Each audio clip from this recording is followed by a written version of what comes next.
Hi everyone, this is Robert and welcome to IDG Live. This is another open Q&A session.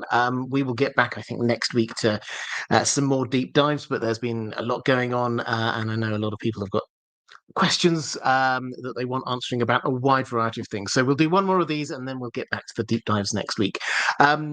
What this means is, as always, we will be dotting around from place to place, mostly focusing for the first half on A Song of Ice and Fire and that world, and then moving on to Lord of the Rings a little bit later.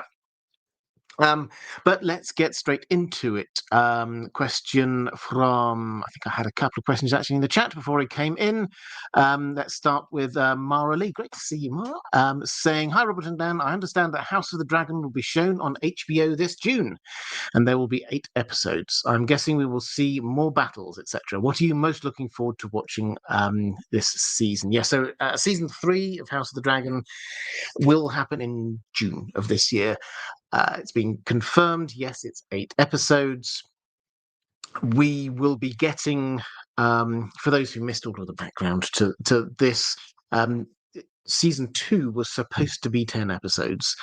And then quite late in the day, HBO said, no, actually, it's only going to be 8 episodes, which obviously would have caught the writers a little bit on the hop and meant that they had to rewrite a 10-episode season arc into an 8-episode season arc, which normally they probably would have been able to go ahead and do, but that was also the time of the writer's strike, which meant that we had a slightly curtailed season 2. If you're wondering why season 2 ended not in some kind of great climactic moment, but as a sort of a series of people heading off in journeys in various places, that was why. It's because they curtailed the season because basically they had less budget and less episodes to work with. So some of the things which were going to happen at the end of season 2 are now going to be happening in season 3. So I think that there are 2 things that immediately, in terms of highlights, I was desperately looking forward to, and I really want to see now. It's the Battle of the Gullet, huge naval / dragon battle, and also the fall of King's Landing. So the fall of King's Landing, it's more a matter of how are they going to do this, because it will be it's a sort of, at this point, it's a sort of a walkover, really. There are so many dragons that Team Black have got by this point compared to Team Green. When Rhaegar has left King's Landing, then it's basically just open to be taken. But I want to see it, and I want to see what Rhaenyra in particular is like when she takes control. So that's a couple of things. The other one, I think I'm intrigued by Harrenhal this season, because they went so heavy on all of the magic-y elements last season. When in Fire and Blood, Daemon gets there and we don't really hear huge amounts about that happening. We hear Alice Rivers was there, but as far as we can tell, he wasn't, as far as we were told, he was largely impervious to her charms, or whatever the exact phrasing was. So this should be when the real magic-y stuff happens. So now I'm really intrigued. Where do they go from here? Is Aemond suddenly going to find himself hooking himself into the Weirwood network like Daemon did? So yeah, there's a lot to be looking forward to. The other sort of element, I think, is what's going on with the Darren and the army coming from the southwest. That should be a huge new plot line for this season. We've not met him as a character before. He is exciting, interesting, new when we find out really about him in the books, and we're wondering where is he. Where's he going with this? Is he this great white hope for Team Green? So I'm looking forward to that as well. There's a lot, I think, to look forward to. I know a lot of people got a bit disappointed by certainly the second half of season 2. George R. R. Martin, it has to be said, was also, I think, disappointed by the second half of season 2, not the first half. It has to be said, he wrote some very complimentary things about the first half of season 2. I've got higher hopes for season 3. Because, as far as I'm aware, there was no big outside interference from HBO. Briganti picking up a question for Jones Wazza. I love it when people do this. Thank you very much. Saying, how did Gandalf learn to use a sword? He seems proficient at it, and it's not something you can do without learning. Well, absolutely. I mean, Gandalf is, we have to remember, not just an old wizard, but he's an immortal Maya. So he's been around since the beginning of time. When he had a sort of a reset when he gets sent to Middle-earth, that he learns things when he's in Middle-earth. He forgets a lot of his former life. It's all a bit fuzzy, basically, his former life in the Undying Lands. So I think we can probably say that whatever skills he learned with the sword were in Middle-earth, but that was 2,000 years ago. So where did he learn it from? I mean, if I had to guess, probably someone like Elrond. He stuck Gandalf. He wandered around a lot, but he stuck to the northwest part of Middle-earth the most. And we all know the characters in that part of the world who will have been most aligned with him as a person and with his mission. And so, of them, Círdan, Galadriel, Elrond, probably the most likely is Elrond. And he had 2,000 years to learn it in. So I don't think it's a big mystery. It's just that we're not told when and how. The Rune Reader. Hi, Robert. I hope you're well. I am, thank you. On the topic of House of the Dragon, I think the exclusion of nettles reinforces Targaryen exceptionalism that nettles brings into question. Yeah, interesting. So, having said some nice things about House of the Dragon a moment ago, I'm going to give the caveats here. And the caveats are the same as George R. R. Martin's, which is the toxic butterflies issue.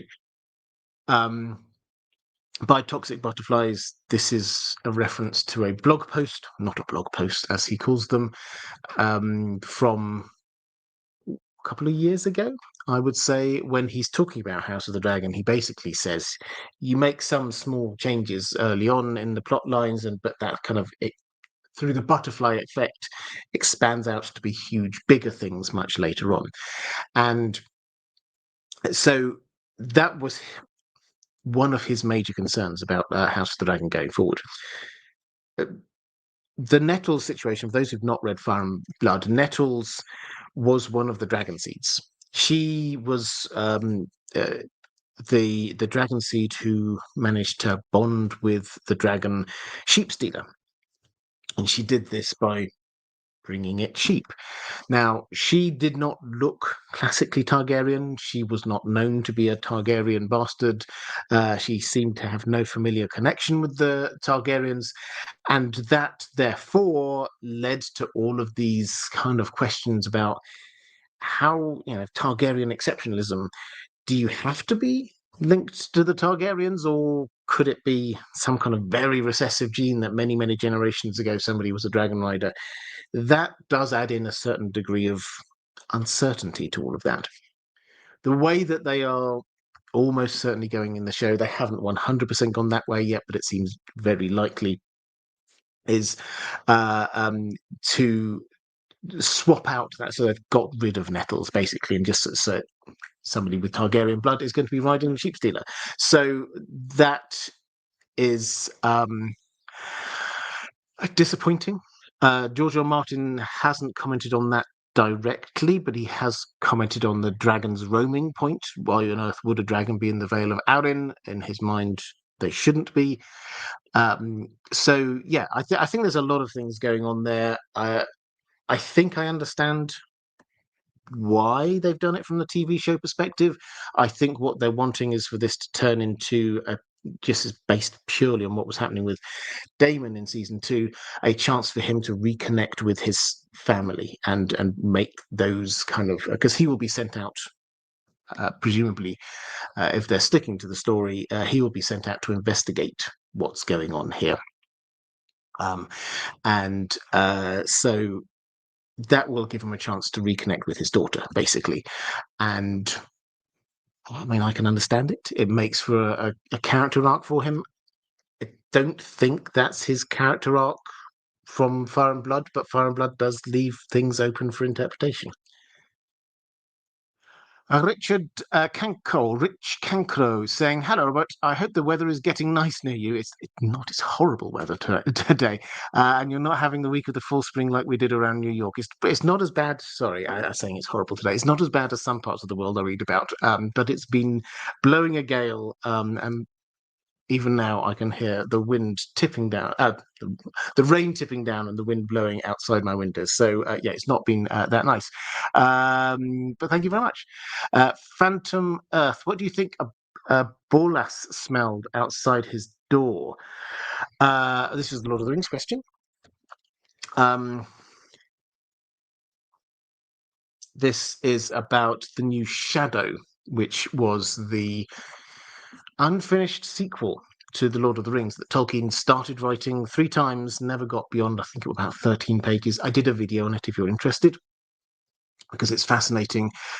We have this character, Borlas, who is very old, and it's set a long time after The Lord of the Rings, and he's one of the very, very few who has any kind of residual memory of orcs and evil and Sauron and things like that.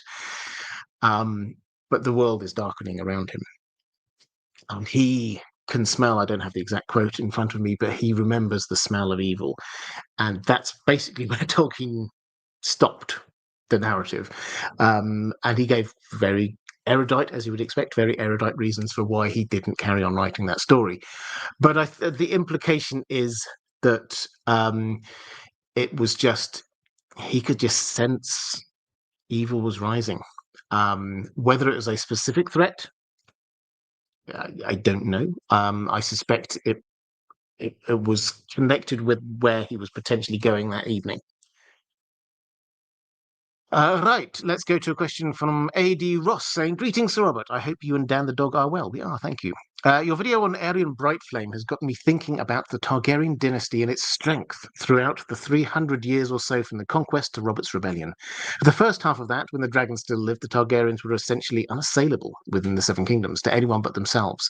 But their position was drastically weakened after the dance and the death of the last dragons. It does seem that for a while they remained a strong, if more mundane dynasty, but the closer we get to Robert's Rebellion, the weaker their position seems.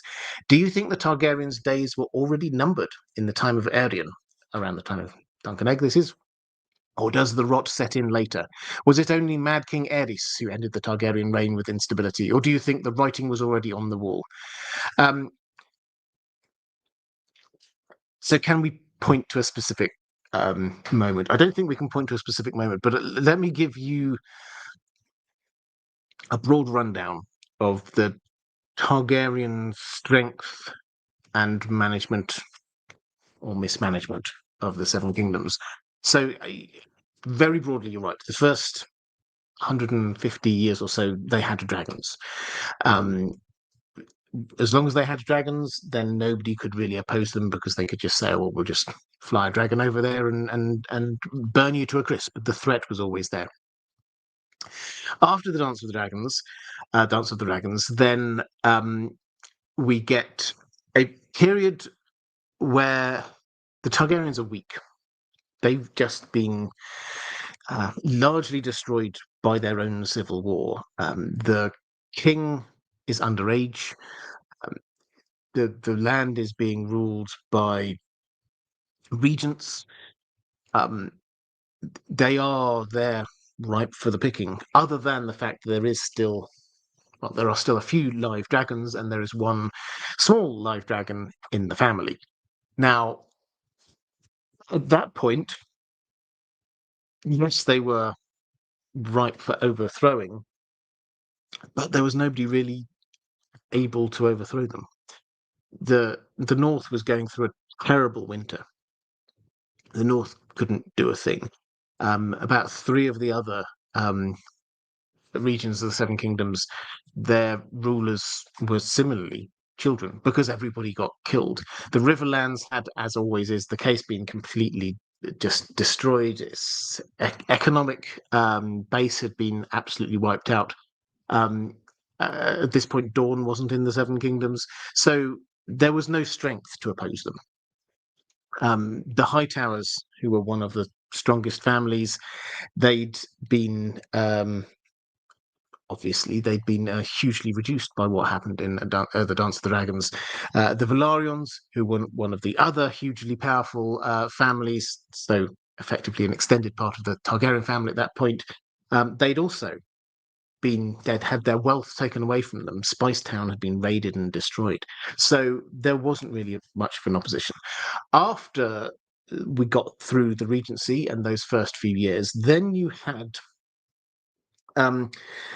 effectively a quarter a century or so of relatively capable leadership, not necessarily from the king, but for most of that time, the hand of the king was the future Viserys II, who was many things. We haven't read huge amounts about him yet in Fire and Blood because they cut off before this period, but he comes across as incredibly competent, and he basically ran the Seven Kingdoms through the latter part of the reign of Aegon III, then through Daeron I, then through Baelor, and then he himself, for 18 months or so, was king.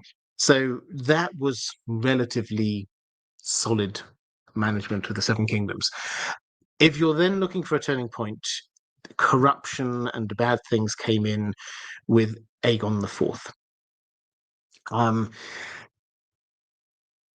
I would argue that we should pay attention to what George R. R. Martin says when he's asked about the turning points in the history of Targaryen rule that weren't necessarily seen as turning points. He said this a few years ago. He says, I think in The Hedge Knight, the first Dunk and Egg story, the death of Baelor Breakspear, who was the heir next in line to the throne, is one of these examples. I think he would have been a very strong and very competent king who dies to defend the honor of an insignificant hedge knight. How is Westeros history different if Baelor does not die? That would be very significant. So basically he's saying if Baelor had lived, then probably Targaryen rule would have carried on strongly for quite some time. After that, you see sort of a slipping, it has to be said. You get a whole series of rulers who may not necessarily have been the strongest. Again, we have a very powerful hand of the king in Bloodraven, who seems to be able to quell any dissent through fair means and foul. But then after he has gone, you get Aegon V, who managed to survive, but the Lords of the Land did not like him at all. Then you get Jaehaerys, who was quite a weak king, and then you get the Mad King. So it is this long descent, but if you had to pick a point where it starts to get rocky, properly rocky, I would say Aegon IV. Lorelei Dragon, you asked for this a little bit earlier in the stream. Very happy to do that. I hope you're well. I have more of a meta question. What do you think it is about worlds like Middle-earth or Westeros that audiences find so immersive and compelling? Is it the level of nerdy detail in the world building? I feel there's more to it than that and would love to get your thoughts as well as those from the chat. I mean, it is a meta question, but I think it's a very important one. Yes, it's definitely about the nerdy depth. That is a matter. If it was very kind of high level, then people wouldn't like it as much because there's not as much to get into. There's enough depth, both of these worlds, there's enough depth to be talking about it for years, decades even. So that is definitely part of the question, or part of the answer. I think for me, another really important part that I would sort of throw out there is internal coherence. This is something that is, I think, tragically overlooked a lot in terms of its importance, but it feels real. Yes, we've got great characters, we've got great storylines, etc., etc. Those all matter, but this feels real. It feels as if you were in that world, you could understand how that world worked. We, therefore, as a reader, we can suspend our disbelief because the bits of this, the suspension of disbelief is about that. Oh, magic works in this world. The seasons are out of balance. Whatever, we can suspend our disbelief on those things. What I would put to you, anyone, is the idea that when fans start switching off about the world, particularly when there's an adaptation, is not so much. I mean, yes, hardcore fans will get turned off by lore shifts and changes, but the average viewer would get switched off more, and some of the more engaged viewers as well get switched off more by internal incoherence, things that just don't make sense. How on earth has that person got from over there to over there in one day? That just does not make sense. According to every single thing that you've been presenting to me about this world, they should not be able to go from there to over there. How did that person suddenly learn that language from nothing? They don't appear to be magical, whatever. It's those kind of things that make you go, oh, they've not. They're not treating this like a detailed, coherent world. These are some of the things that George R. R. Martin is concerned about, and he comes with the crossover between the two, between the nerdy detail and the internal coherence of the world. I mentioned about the dragon's roaming point. This, I think, is perfect example of this, is that he disliked the fact that in season 2 of House of the Dragon, a dragon, Sheepstealer, we're pretty sure, appears in the Vale. Now, it might seem like that's a relatively minor point to get worked up about. But his argument was that what you're doing here is not just putting one dragon from one place to another place. You're saying the nature of dragons is to roam. That dragon was on Dragonstone, and it decided, for whatever reason, it was going to fly to try and make a new home somewhere else. Without a rider, without anything particularly driving it, it just went off to do that. He said if that were the case, then everything we know about this world is actually changed, because why on earth would the dragons stay in the dragon pit? And more importantly, if you go back in time, the Doom of Valyria. The Doom of Valyria happened and mattered because all of the dragons, apart from a handful of exceptions that we know about what happened to them, all of the dragons were in Valyria. Why were all of the dragons in Valyria? Not because they were all chained up, not because they were all bonded to someone and the bonded person said, let's be here for now. It's because dragons do not roam. If dragons do roam, then some of those unbonded dragons would have flown out somewhere to get, there's better prey elsewhere than in the built-up land of Valyria. They could go out and fly out over the Dothraki Sea and get sheep and galore. So that's what George R. R. Martin is saying. So I think for me, it's this connection between the nerdy levels of detail that we've got going on here, and this kind of, the characters are great, the storylines are great, that kind of thing, and then also this internal coherence. The world just works, which incidentally, about Middle Earth is where I come from, the perspective I come from on all the kind of the economics videos I do from time to time, not just because I nerdily enjoy economics, but because it shows that Tolkien, who did not nerdily enjoy economics, let's face it, he nerdily enjoyed languages and things like that. He had set up a world that worked because he did actually think, how do the dwarves get food? And he worked his way through that. Well, that means that they must trade. And so we see instances of the dwarves trading. What have they got to trade for? Well, they've got to trade for their skills and the things that they manufacture. And who are they going to do that? Well, therefore, surely that means that a town might start to build itself up outside where there's a whole load of dwarves, so that they can exchange the food for the crafted goods. Oh, that's why there's a place called Dale just outside the Misty Mountain.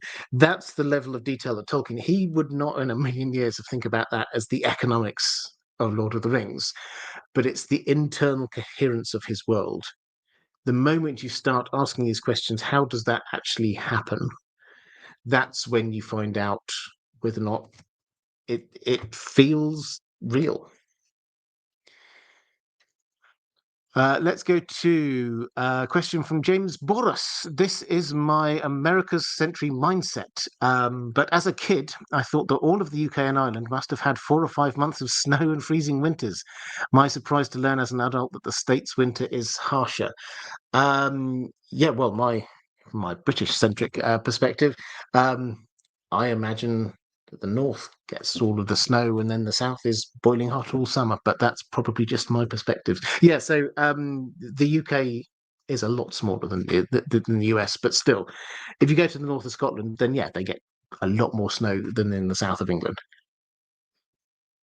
One of the things I enjoy about living in the UK is the fact that we get proper seasons, and we're just now emerging from winter into well, we did get a little bit of snow this year. We had a few days of snow, not massive amounts of snow, but now we're moving on into spring. The bulbs and crocuses are emerging, and it's lovely. Varun Reader is a new member. Welcome. Thank you very much. The best way to support this channel, if you wish to do so, is via Patreon. So thank you, as always, to my patrons. I cannot do what I do without your support. I hugely appreciate it.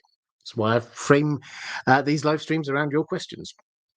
But if for whatever reason you don't want to go via Patreon, then you can, here on YouTube, you can become a channel member.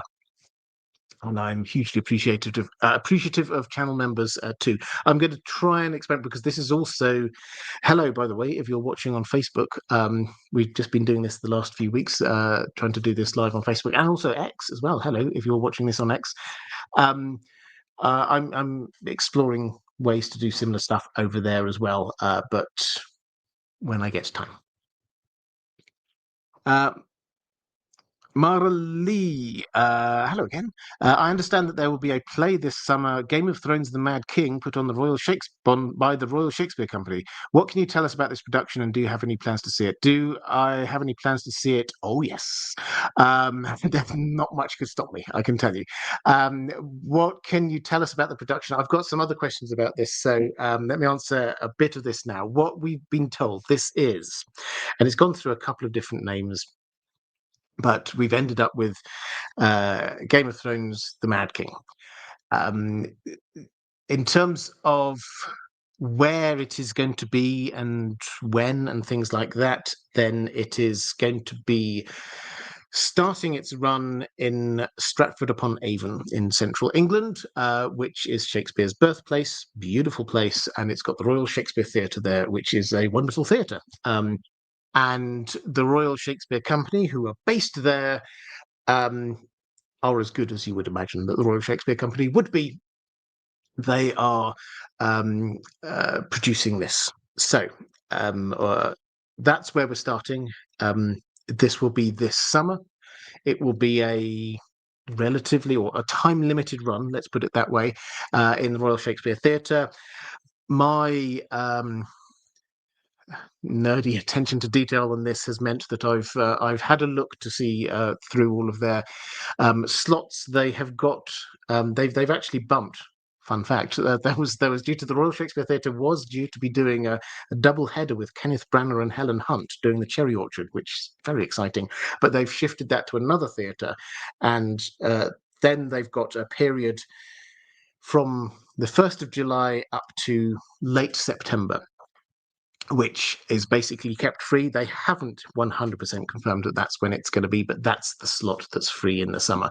After that, they're going back to doing Shakespeare stuff. So that is when it's going to be. I imagine then we're looking at, say, a 10, 11, 12-week run, something along those lines. After that, it will almost certainly transfer to London. They will probably already have got a theatre lined up. They will probably take a bit of a break after Stratford and then move, possibly with the entire same cast. We will have to wait and see, across to London and then do it there. From there, who knows? But George R. Martin had previously talked about going both to Australia and to New York, so watch this space. In terms of what is it going to be, it's going to be set around the tourney at Harrenhal. So this is the immediate build-up to to Robert's Rebellion, and this is the tourney where we get the Knight of the Laughing Tree, where we get Howland Reed introduced to the narrative, Rhaegar Dane, we get Rhaegar presenting the garland of winter roses to Lyanna. We get the Mad King making his own appearance. There were the rumours that this was being set up as a great council for Rhaegar to launch some sort of soft coup against the king. Exactly what we're going to see, we do not know yet. George R. R. Martin has said in the past that so much happened at the turning at Harrenhal that he could write an entire book about it, and a George R. R. Martin book about it at that, which is a big, thick tome. So they might not even be able to fit everything into this. The title that we've got, The Mad King, and also the previous title that they had while they were working on this, which was The Iron Throne, suggest that the focus of this is going to be more on the political Targaryen-y side of things. The tourney has been set up. Rhaegar's there. Rhaegar's perhaps planning some kind of great council. Varys gets to hear about this, persuades the Mad King, who's not left King's Landing for years. He really should go there and stop all of this. That seems to be the main angle that we're going to be getting from this. But they will not be able to tell this story without giving us some, at the very least, heavy hints about Rhaegar and Lyanna, about the Knight of the Laughing Tree, about the role of Howland Reed, about Shara Dane, about 100 other things like that. So it's very exciting. I'm definitely going to be going. Tickets haven't gone on sale yet, so I can't tell you when, but I definitely will be.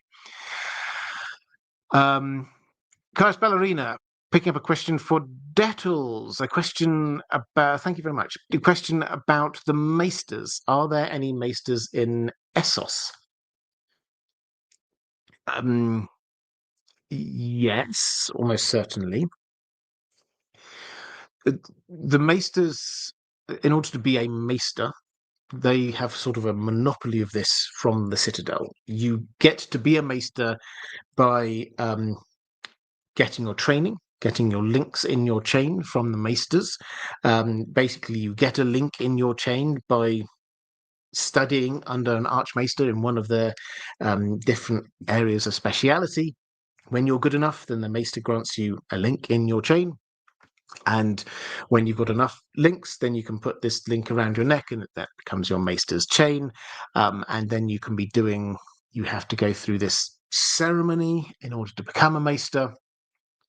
And after that, there's a number of different career paths you can follow. So, so you could carry on doing your research. You could get yourself attached to a noble house. You could perhaps go off and explore stuff elsewhere. You could be teaching in the Citadel.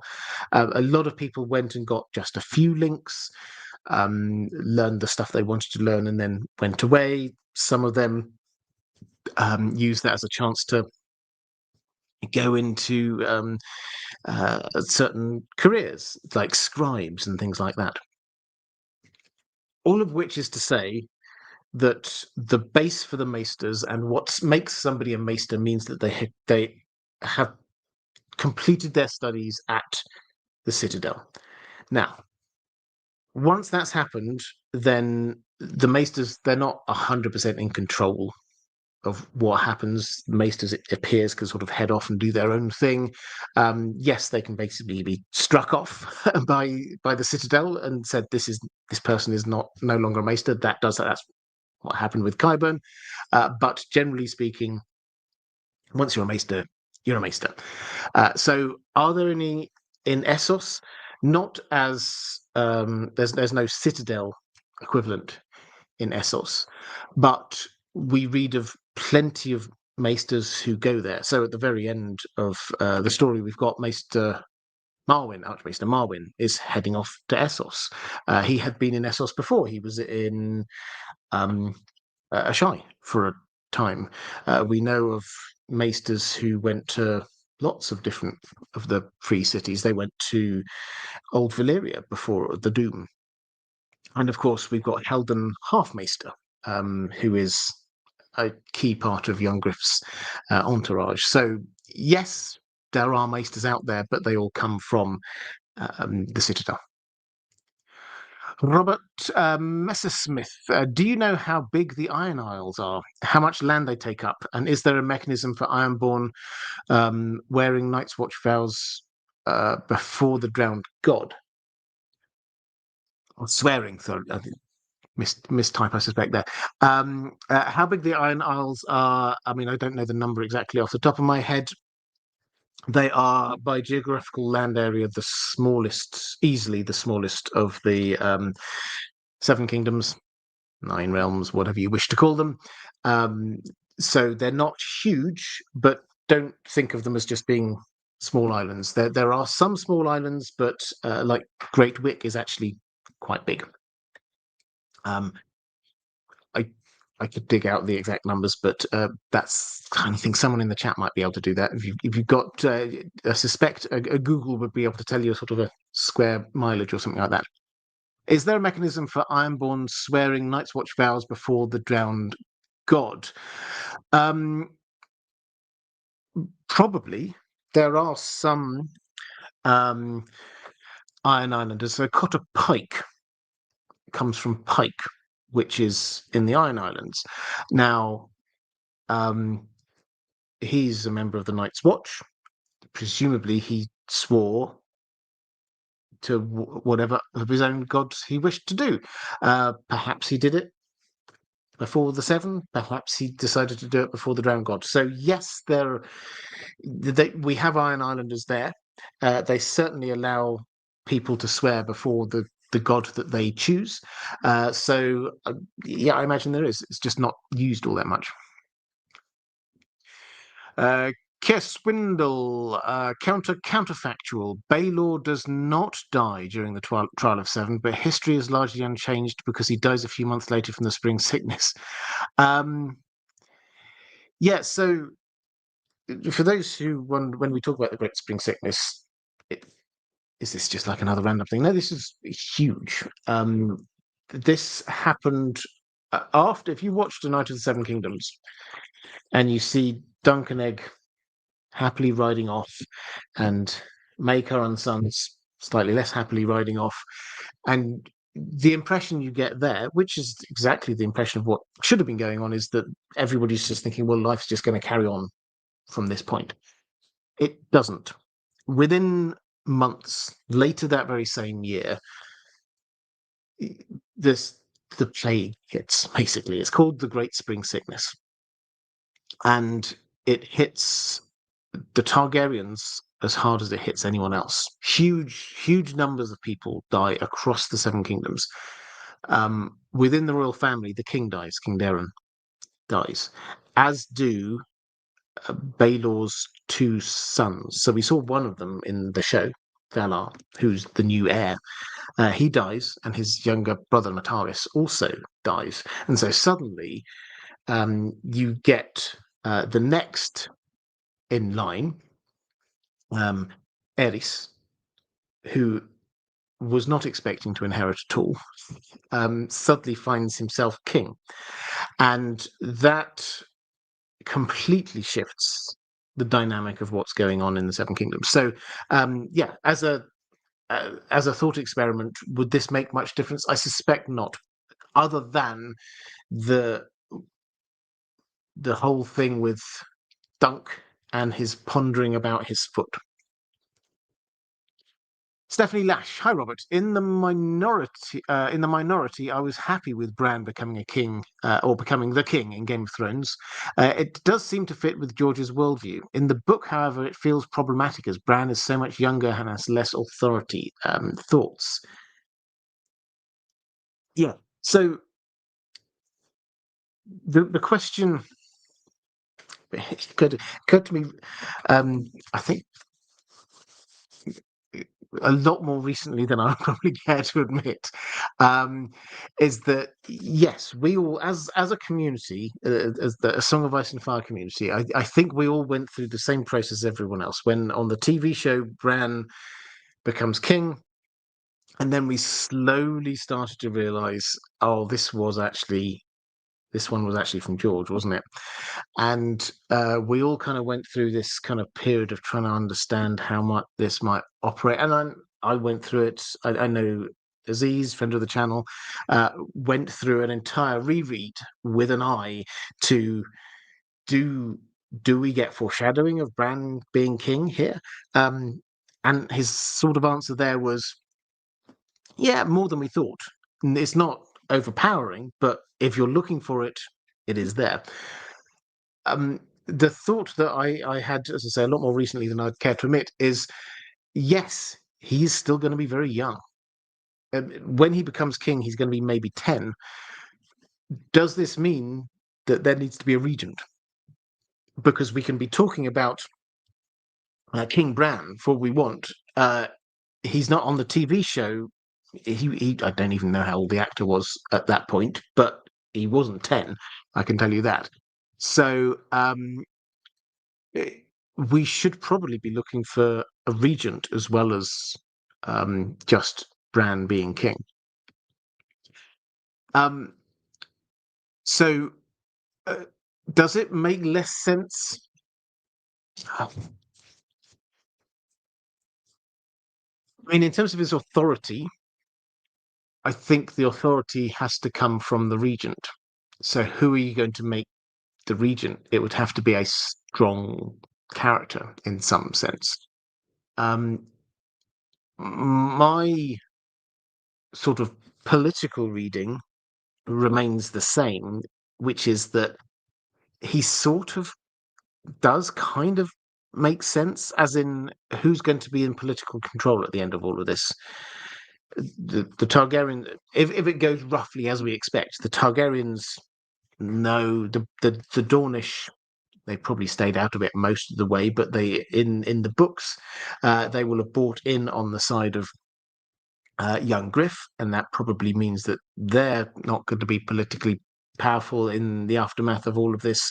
The Riverlands will have be broadly tied in with the Starks. The Vale of Arryn is probably broadly going to be tied in with the Starks. The Iron Islands, who's going to be ruling them? Possibly Asher. Um, they probably will want independence rather than getting too involved in what's going on. The Lannisters, most of the Lannisters will be gone. Perhaps Tyrion. We'll talk about Tyrion. I've got a question about Tyrion, but is Tyrion going to be there wanting to sort of who actually has the power here? It's the Starks. And of those Starks, who's actually going to be around and want to be king? Well, um, we don't think that Rickon is, and Rickon's even younger than Bran. Jon, if we're counting him as a Stark, probably won't be hanging around. Arya probably won't be hanging around. Sansa probably won't want to be in King's Landing. I mean, who does this leave? So, it. I think the idea that we're looking for this perfect monarch at the end of this, somebody who's going to be uniting the Seven Kingdoms, this is going to be a political, pragmatic decision, and it might be that Bran, with a strong um, regent, might be the right answer. Right, let's go to Craig. Did the construction of Summerhall raise tensions with the Baratheons since it was taking away their property in the Stormlands? Well, this is an interesting question. So, we get to meet a Baratheon, obviously Lionel Baratheon, in Knight of the Seven Kingdoms, and he seems openly disliking the Targaryens. Let's put it that way. Summerhall, which had been built prior to this, was built in the Stormlands, which is obviously the area that the Baratheons are overlords of. Now, would that have annoyed the Baratheons? Because the Targaryens were taking lands from them and building their own castle there. I mean, potentially, if that's what actually happened, that the Targaryens just went, I'll take that bit of land, thanks, and then we'll build our summer palace there.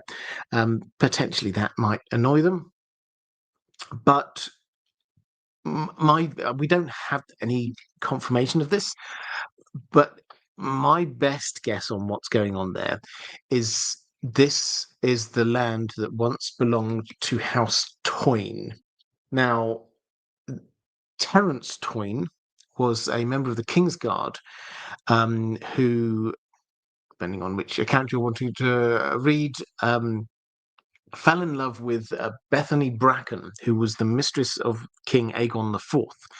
They were found in bed together, and he was obviously killed. His brothers vowed vengeance and tried to attack the king.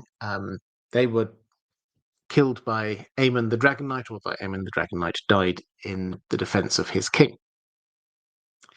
We read that this was the downfall of House Toyne, and we're now told in the appendices, I think it is, that they are an extinct house. Being an extinct house doesn't mean that there's nobody left with the name Toyne. We meet a couple of people with the name Toyne in A Song of Ice and Fire, but the house has gone, which means that their castle and land will have presumably been confiscated by the crown. The timing sort of works out that if House Toyne, who must have been a relatively significant house, had their lands confiscated, then the Targaryens are going, what are we going to do with this land? Let's build a summer palace to be close to Dawn. So that's my reading of the situation. It might not be that, but it just kind of works for me. Great. Assuming Jojen was pasted, turned into weirwood paste, which is the rather gruesome but I think quite likely option for what's happened to him in Bloodraven's cave. What do you think happened to Maura when she went to save Jojen? What do you see her doing from there? Will she force Bran to escape the cave? So Jojen goes missing. They make it all the way up to Bloodraven's cave. Jojen all the way, he's been like, oh, this isn't the place that I die. But he gets up there and it's like, oh, okay, I'm here now. And he wishes he wasn't. Maura says that he wishes he was back home, but he gets these green dreams. He thinks this is where he's going to die. It's all very sad. He then goes missing, and you hear the spell singers, the Children of the Forest spell singers, singing, and Maura suddenly jumps up and runs away. Mid-conversation. The implication, we don't know 100%, the implication is that she realized what was going on and decided to try and save Jojen's life. We don't hear from her again. Bran, he goes off for a bit of training. He comes back. Neither Jojen nor Maura are there. After that training is when he gets given this weirwood paste. And so this is why everybody's like adding together 2 + 2. Oh, Jojen's disappeared. Maura's clearly concerned about something, goes racing off. Then the weirwood paste appears, and Jojen and Maura don't reappear. So it's like, okay, what's going on? So I think yes, she survived. She was all the way through this. She was the cheeriest, most upbeat member of that group. All the way, she was keeping their spirits up all the way north. But the thing that she'd probably been fearing the most had happened, and almost the last thing she says is that, I mean, she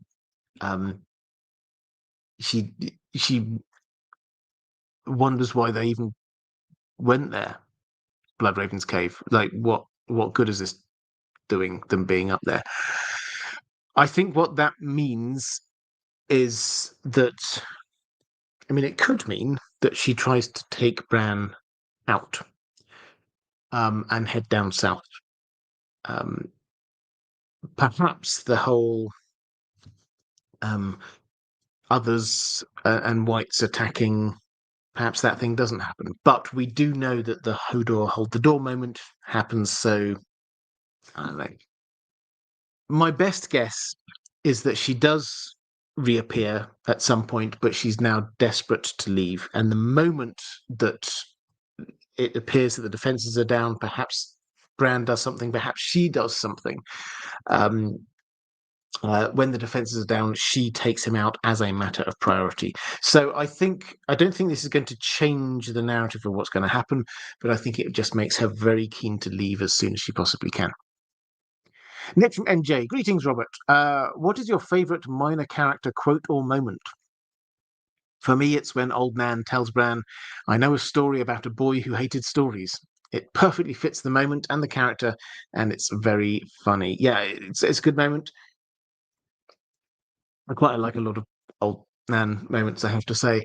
If I had to pick one, it's pretty standard, but it's right at the beginning. It's one of the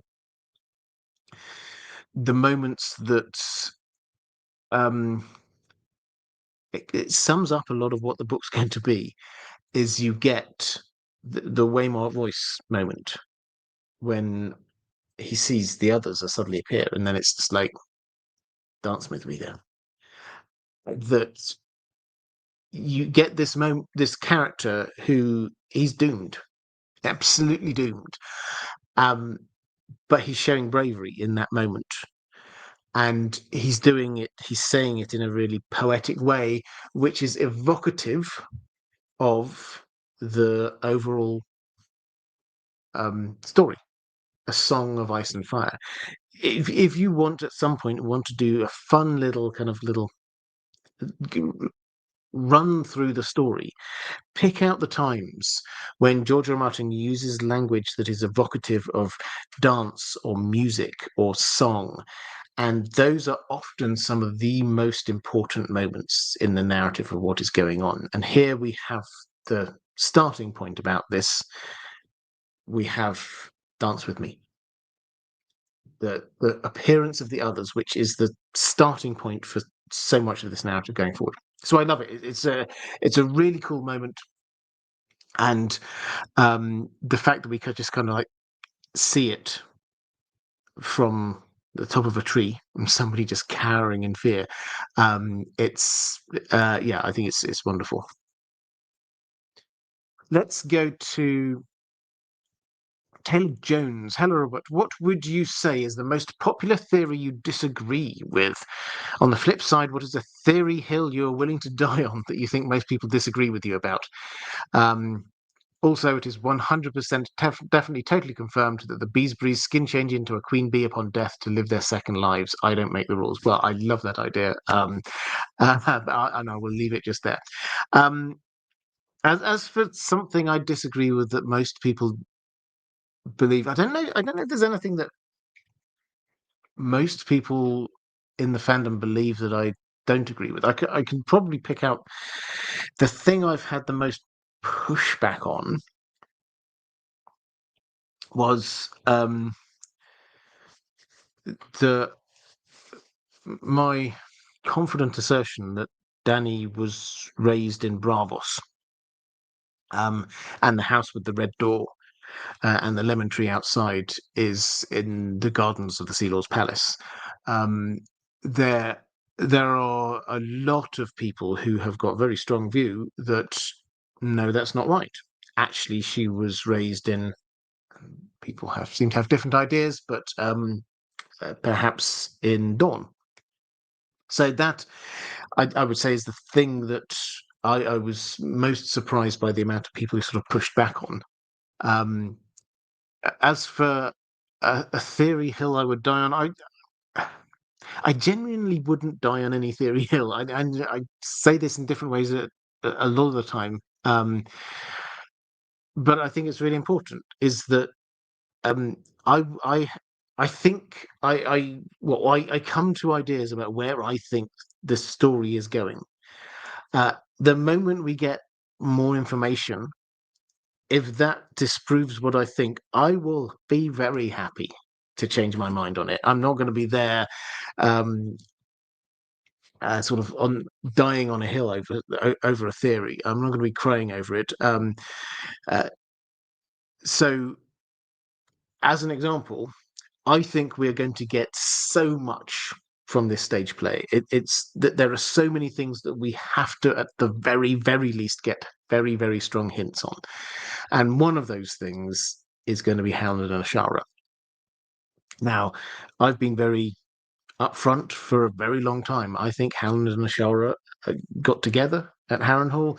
I think that they are currently living very happily in the Neck together. Um, now, very probably after the stage play, we will be able to say whether that's looking a lot more likely or a lot less likely. So that's the kind of thing that I will say. Yeah, I will be very happy if it turns out that that idea was right. But similarly, if it turns out that idea was wrong, I will be upfront and say, okay, we've got new information. This now seems to be the most likely thing that's going on. Right, Flame G. Hello, Robert. I hope you're doing well. I am, thank you. How does resurrection magic work? Can red priests, for example, resurrect anyone, or does their god tell them they can do it? Or tell them that they can do it? I understand blood magic doesn't quite bring back the soul, but law magic seems to do so. Why is it more special, and why does the sacrifice price for red priest magic appear to be smaller than blood magic, for example? Also, what price do the others have to pay for their resurrection magic? Right, so resurrection magic. Let's start with the others. My and the resurrection magic here is the whites. It's the equivalent of the Night King sort of stretching out his hands and all of the dead bodies rise up again. My take is that this isn't resurrection magic in the same way that, say, Thoros of Myr does it.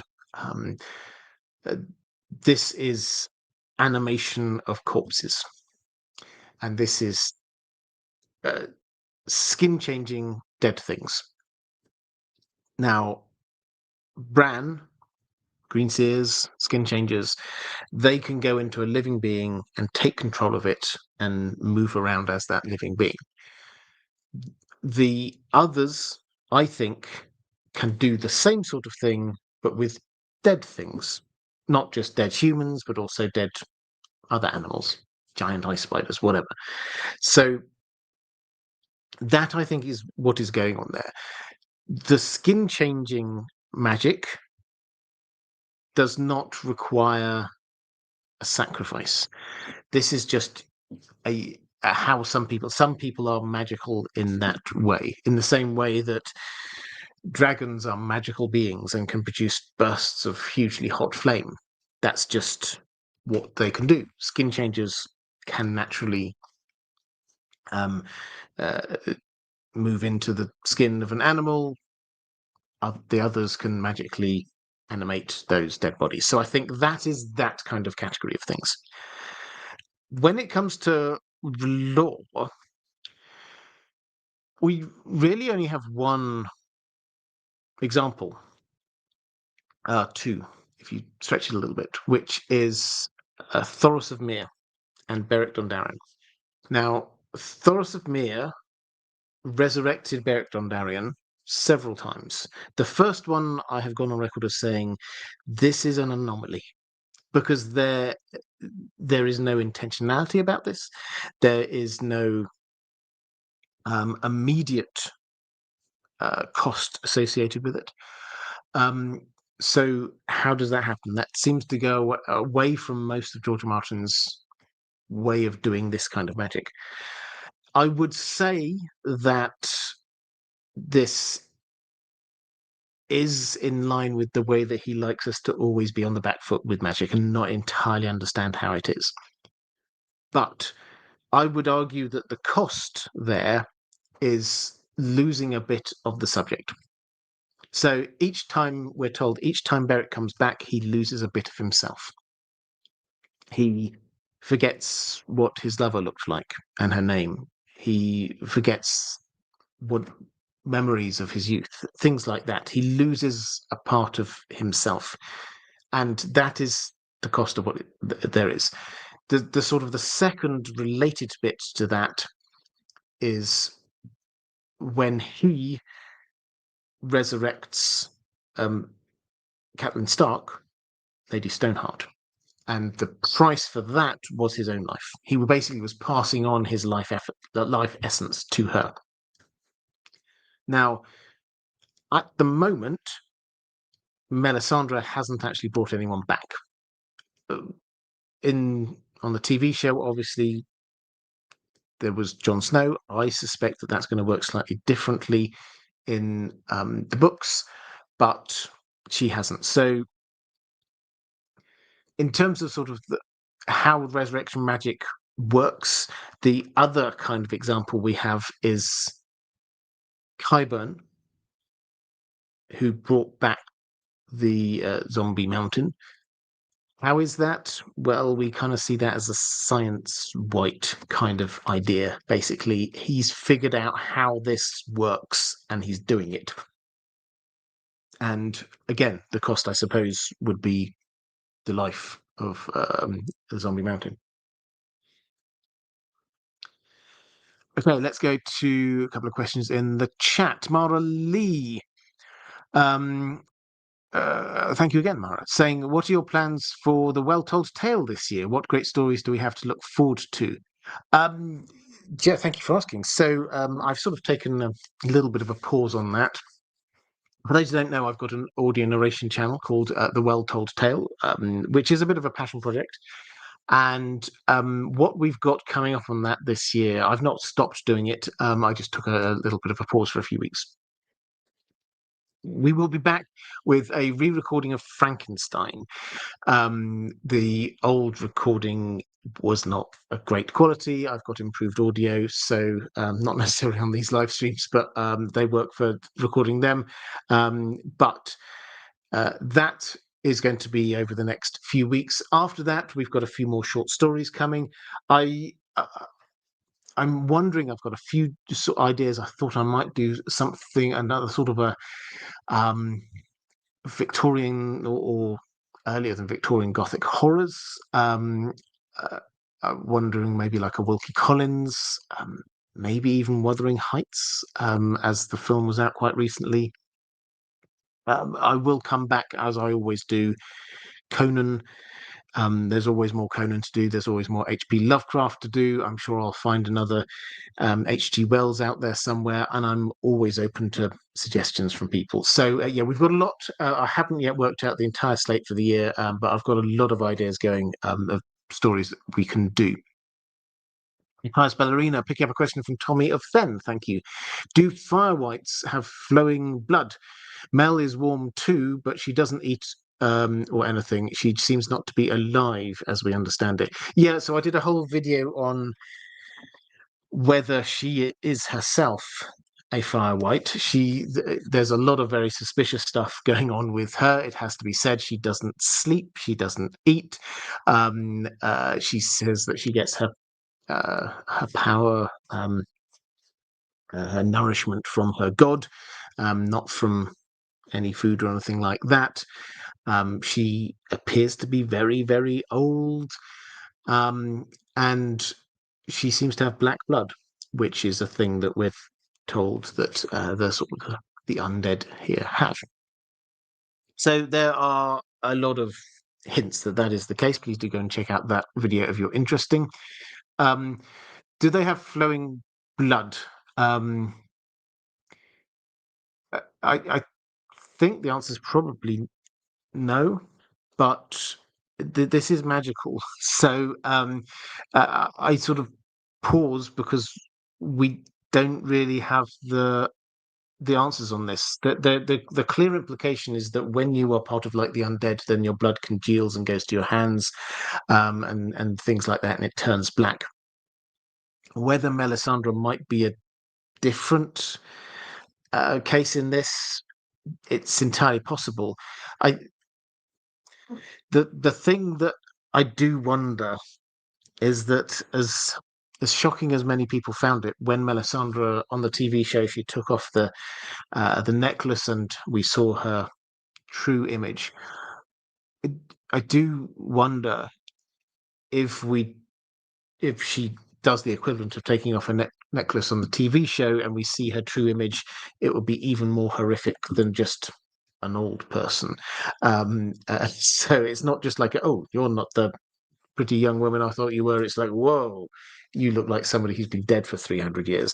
That would be really, and George R. R. Martin loves his horror, so that might well be a thing we've got coming up. Wild card. Was John Arryn actually inept as a hand? He could have prevented the events of Game of Thrones at several different points. Was he inept as hand? I mean, I don't think I'd call him inept, but I also wouldn't go as far as to say that he was ept. He so he did a few sensible things. It has to be said. After we don't really read huge amounts about it, but after the end of Robert's Rebellion, Oberyn Martell was up in arms and was trying to get an army together to be keeping the war going, and he managed to set up a diplomatic mission to Doran Martell, and they just smoothed things over. So he managed to do that. Actually getting the Seven Kingdoms to work under this new king, who wasn't at all interested in governance in any way, shape, or form, would have required a huge amount of work behind the scenes. Particularly when there are people like Tywin Lannister at hand. The way that he managed to just get everything stabilized, uh, yeah, it implies that there was a degree of competence there. All of that said, he wasn't able to stand up to the excesses of Robert Baratheon, uh, who left the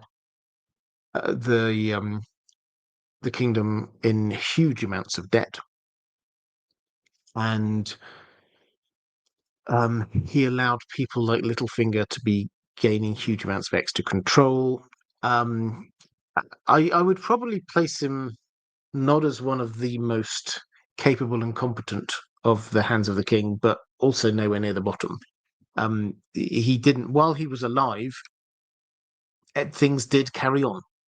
There wasn't a threat of another civil war. Yes, there was a Greyjoy rebellion, but that quite quickly got quashed. So, could he have done more? Yeah, but also he could have been a lot worse. Puppy Gator, what are your thoughts on the number of times Sansa dreams of Lady? I wonder if it is an indication that she may be more connected to the afterlife or the Weirwood network. Yeah. So George R. R. Martin was very clear when he's talking about Sansa, or actually about the Starks more broadly. He said all of the Starks were skin changers, are skin changers. You only don't really think about Sansa in that way because Lady died so early in the story. Now, the fact that she dreams about her, the question you have to have is, are these like green dreams in some way? I don't think that's the implication. That, if anything, I wonder whether we're seeing George R. R. Martin just showing us that the link is there and then encouraging us to be thinking about what else she might therefore be subconsciously skin changing into. She's got a lot of bird motifs about her, and it would not surprise me if we see her skin change even briefly into a bird at some point. Let's go to Andrew Weir. Um,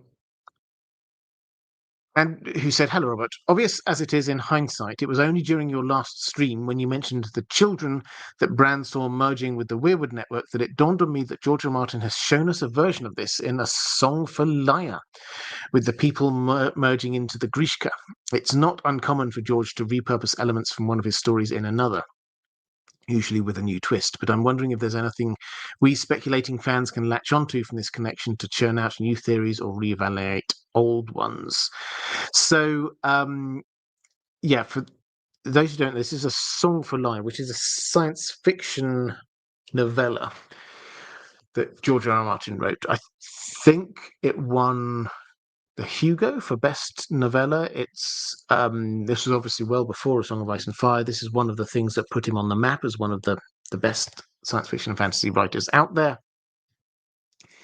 And the headline story, I'll try not to ruin it too much in case you ever want to read it. It is very good, incidentally. Is you get these two telepaths, who go to a new planet, and they discover that the people there, they're kind of stuck. Technology-wise, they're kind of stuck in, I don't know if it's like the Stone Age, but it's something to them seems very backward, and they don't really understand why. But then they discover that the people get to about 30, and then they head to this cave, and in the cave there's this tree being thing called the Grishka, and they just kind of merge with it. It's a story about loneliness, really, as much as anything else, and this desire to be a part of something bigger and something greater.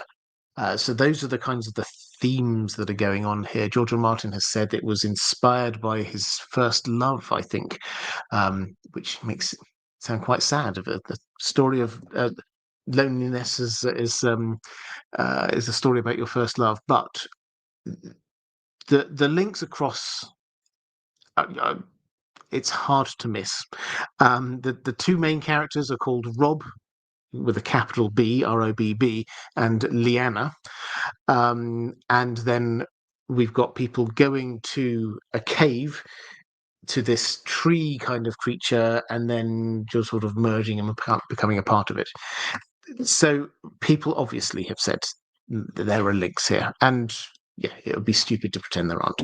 I don't think that we should be looking for him trying to make the same principle in that's kind of the point or the theme of what was going on there is not the point or the theme of what's going on in Song of Ice and Fire. But this idea of this kind of like wider consciousness and wishing to be a part of something bigger, I think probably does play into this. And I think that this is where we talk about the Weirwood network. I think one thing that we should be sort of adding into this extra layer is that we're not just talking about as we sometimes, I think, because of the way we say the Weirwood networks, is like we're just plugging into the internet and now we can go off and try and find information. What we've got actually here, it would appear, is the sum of memories of different people, different children of the forest, stuff that they've seen, stuff that they've experienced, and all of that is creating this kind of lived memory. And that is what the Weirwood network is. It's not just I'm now going to plug myself in and go over to there. It's that you're experiencing and living through these different eyes. Let's go to Relaxed Like a Cat, saying, "Hi, Robert. I hope all is well with you." Actually, let me pause, because I've got this far in and not told everybody to show a bit of love to the moderators. Moderators, I see you're doing a fantastic job, as always.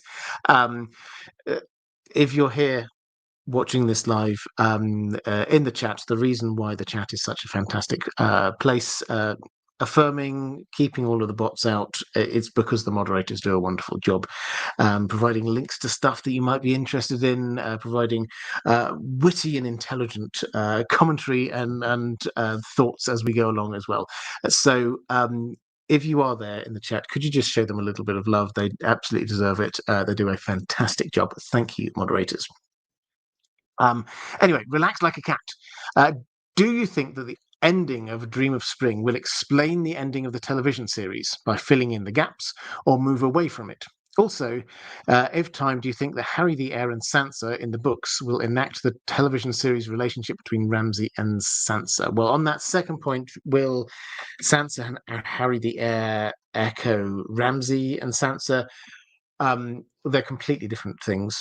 Harry the Heir is not Ramsay.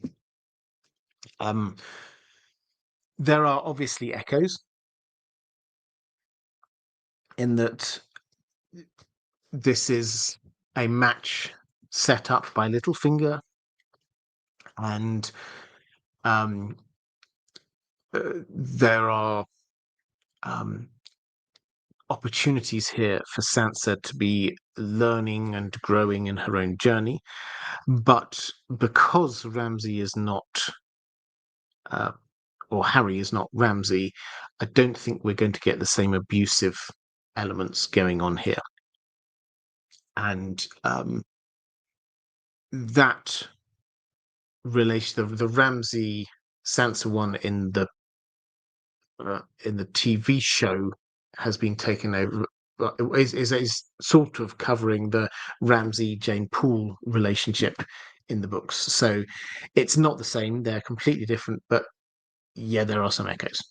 In terms of the will the ending of A Dream of Spring explain the ending of Game of Thrones or go in a completely different way? I think the answer is, and I always try and go back to when George R. R. Martin tries to answer this question when season 8 of Game of Thrones came out. You can have a look back. He did a blog post about this, and he asked himself the question: is the ending of Game of Thrones the same as the end of A Song of Ice and Fire? The answer is yes and no, and yes and no, and yes and no. He goes on to explain that A Song of Ice and Fire by this point is a completely different thing. Yes, he's explained to the showrunners at that moment in time what he thought the ending was going to be for the main characters in the book. They had an extensive handover meeting. And there will be some things which are echoed. It's obviously the wrong way round because this is the way that these things happened. Echoed in the TV in the books from what we saw in the TV show, but the ending cannot be the same across a huge variety of things because there are so many extra massive plot lines going on, like the whole Fagon young Griff plot line, like Arianne and Dawn, like Euron, completely different aims than the Euron in the TV show. So there are so many different extra moving pieces and elements that are going on that the ending cannot be the same for all of the characters. Added to which, some of the characters have been kind of changed. Some of the characters were beefed up a little bit. Someone like Bronn is much more prominent in the TV show than he is in the books. And some of the characters that are in the books simply don't appear in the TV show, and all other shades in between. So there will be some things that happened on the TV show that will be able to go, oh yeah, that's like that.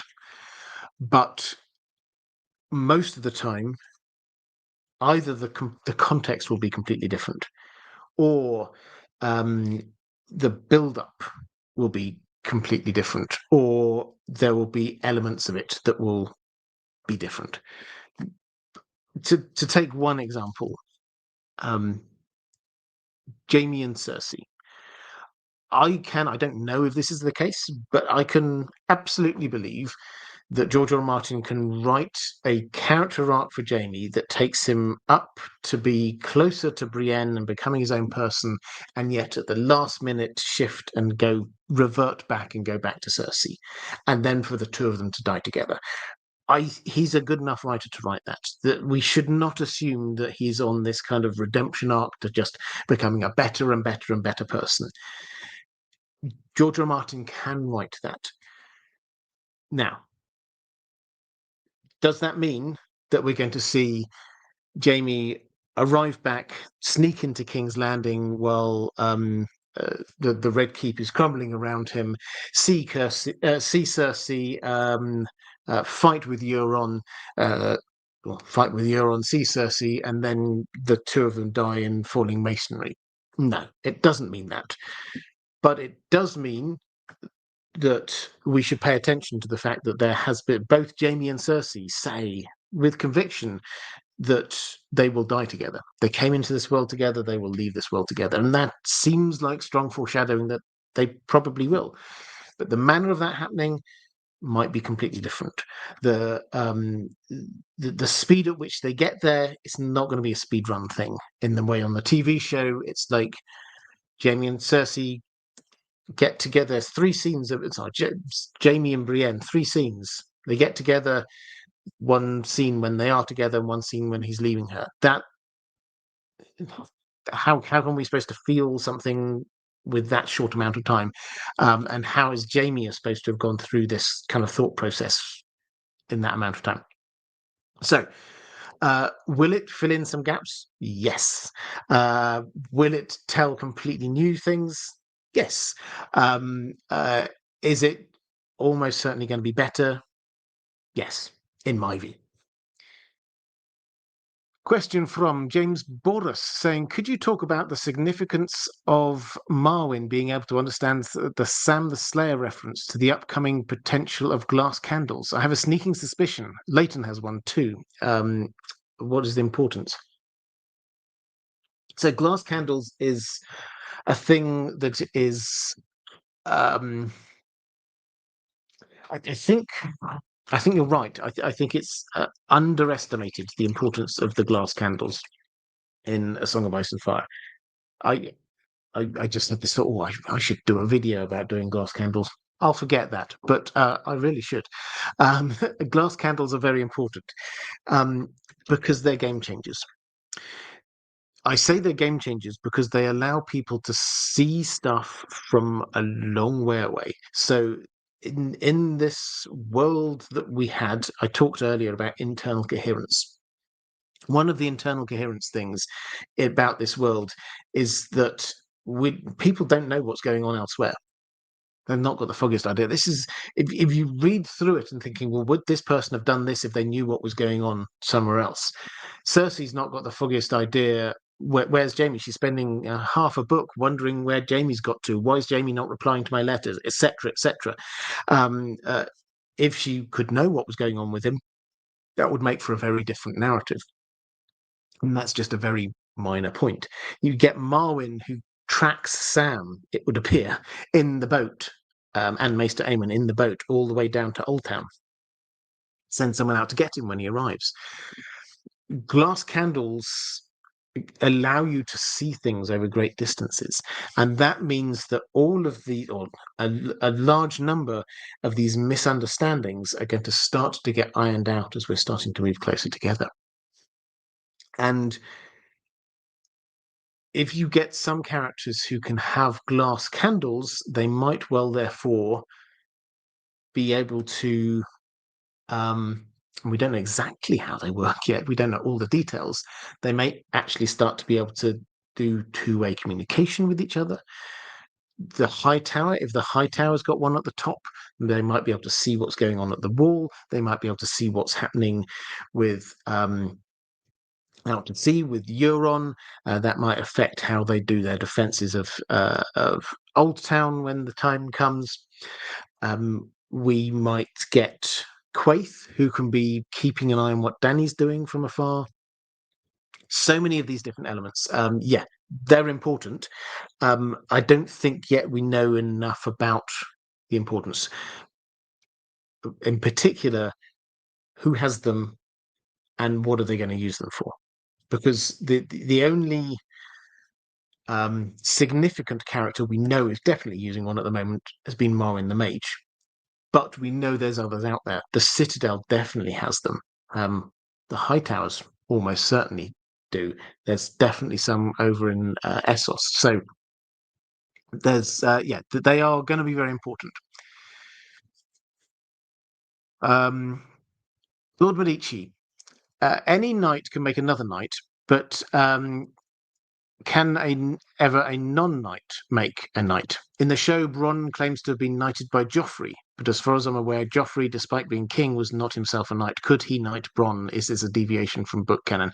No, it's not a deviation because, yes, any knight can knight someone else. So can a king. Now, we don't know all the details of the mechanisms there. Is it that when you become a king, you automatically become a knight? Is it that it's just that you're the king and you're the king that the knights are swearing fealty to ultimately? So, yeah, he can decide. We don't know. But yeah, it's not a deviation from canon. So, friends, saying happy Thursday, Robert, and to you. I was struck this week by how many similarities you could draw between Dany and Egg. Both are introduced as young Targaryens with abusive or mad older brothers, not expecting to rule, but then do. Albeit while young, they start off having quite simple or innocent dreams. Egg wants to be a squire, Dany wants a house with the red door. George very clearly loves to apply the rule that history may not repeat itself, but it does rhyme. Could there be any links between the tragedy at Summerhall and what happens eventually in King's Landing? Giving another reason why George has kept Summerhall a secret. Maybe Jon doesn't kill Dany, but is guilt-driven by not saving her. Is this what happened with if this is what happened with Dunk and Egg? Maybe something around Dany being considered mad for burning King's Landing, but it's not actually to stop the plague. Or have I gone too far? Best wishes, warmest regards, and to you. So, yeah, I mean, it's quite an interesting parallel between Dunk and Dany. They both start off, you're right, quite innocent, abusive older brothers, and fundamentally good characters.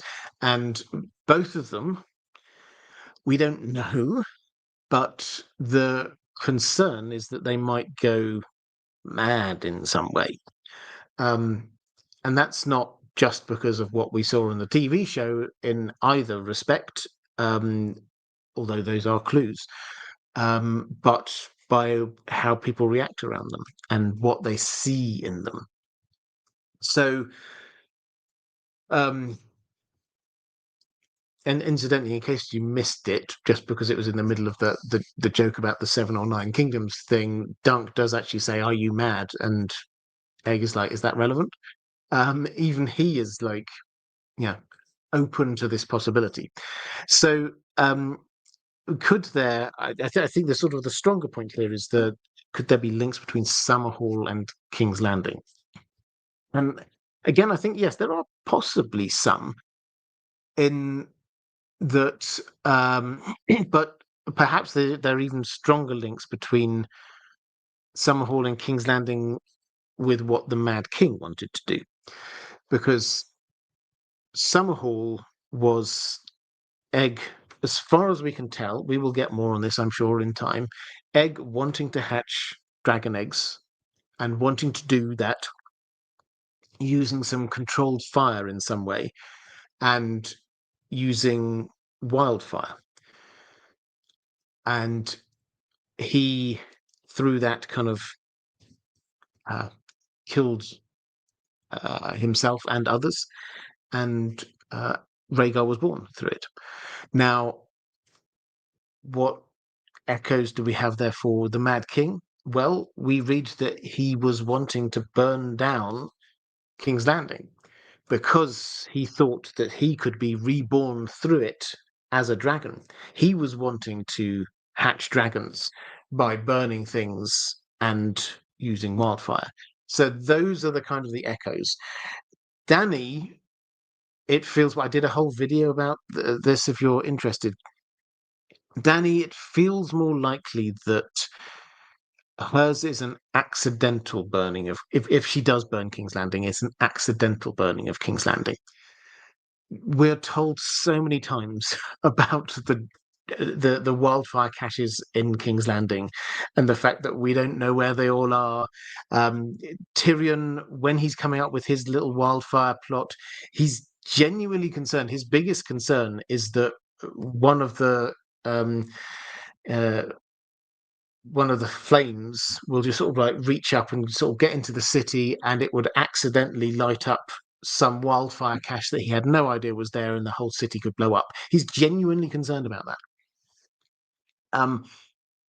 If you look at that episode of Game of Thrones, whatever one it is, last season, episode 5, maybe, whatever, and you look at Dany on Drogon strafing fire over the city, what you will notice that they've added in is little bursts of green flame across the city, which feels like it must be their nod to this idea that they are acknowledging that there are wildfire caches across this city.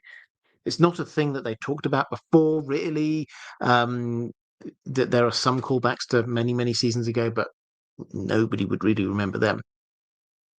But they clearly felt that this was important to include that, which does make me wonder whether or not, even if she does in the book, imagine whatever the situation is, she starts to attack the Red Keep, a legitimate target during warfare. She attacks the castle. Something sets fire, crashes down into the ground. There's a hidden wildfire cache there. That, boom, bursts up, spreads flame out across a lot of the rest of the city. Boom, another wildfire cache goes up.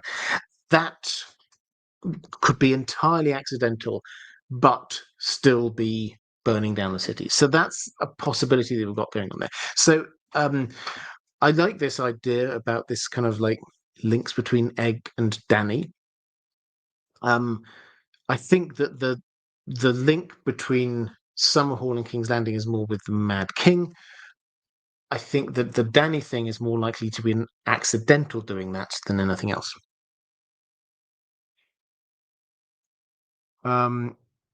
Speed Spindle. Hello, Robert. No question from me. Just wanted to send some love to you. Been watching your vids for a couple of years, but only started indulging on live streams recently and listening back to them whilst I work. Keep up the great work. Well, thank you. I hugely appreciate it. And if there are others here who are just joining the live streams, it's great to have you on board.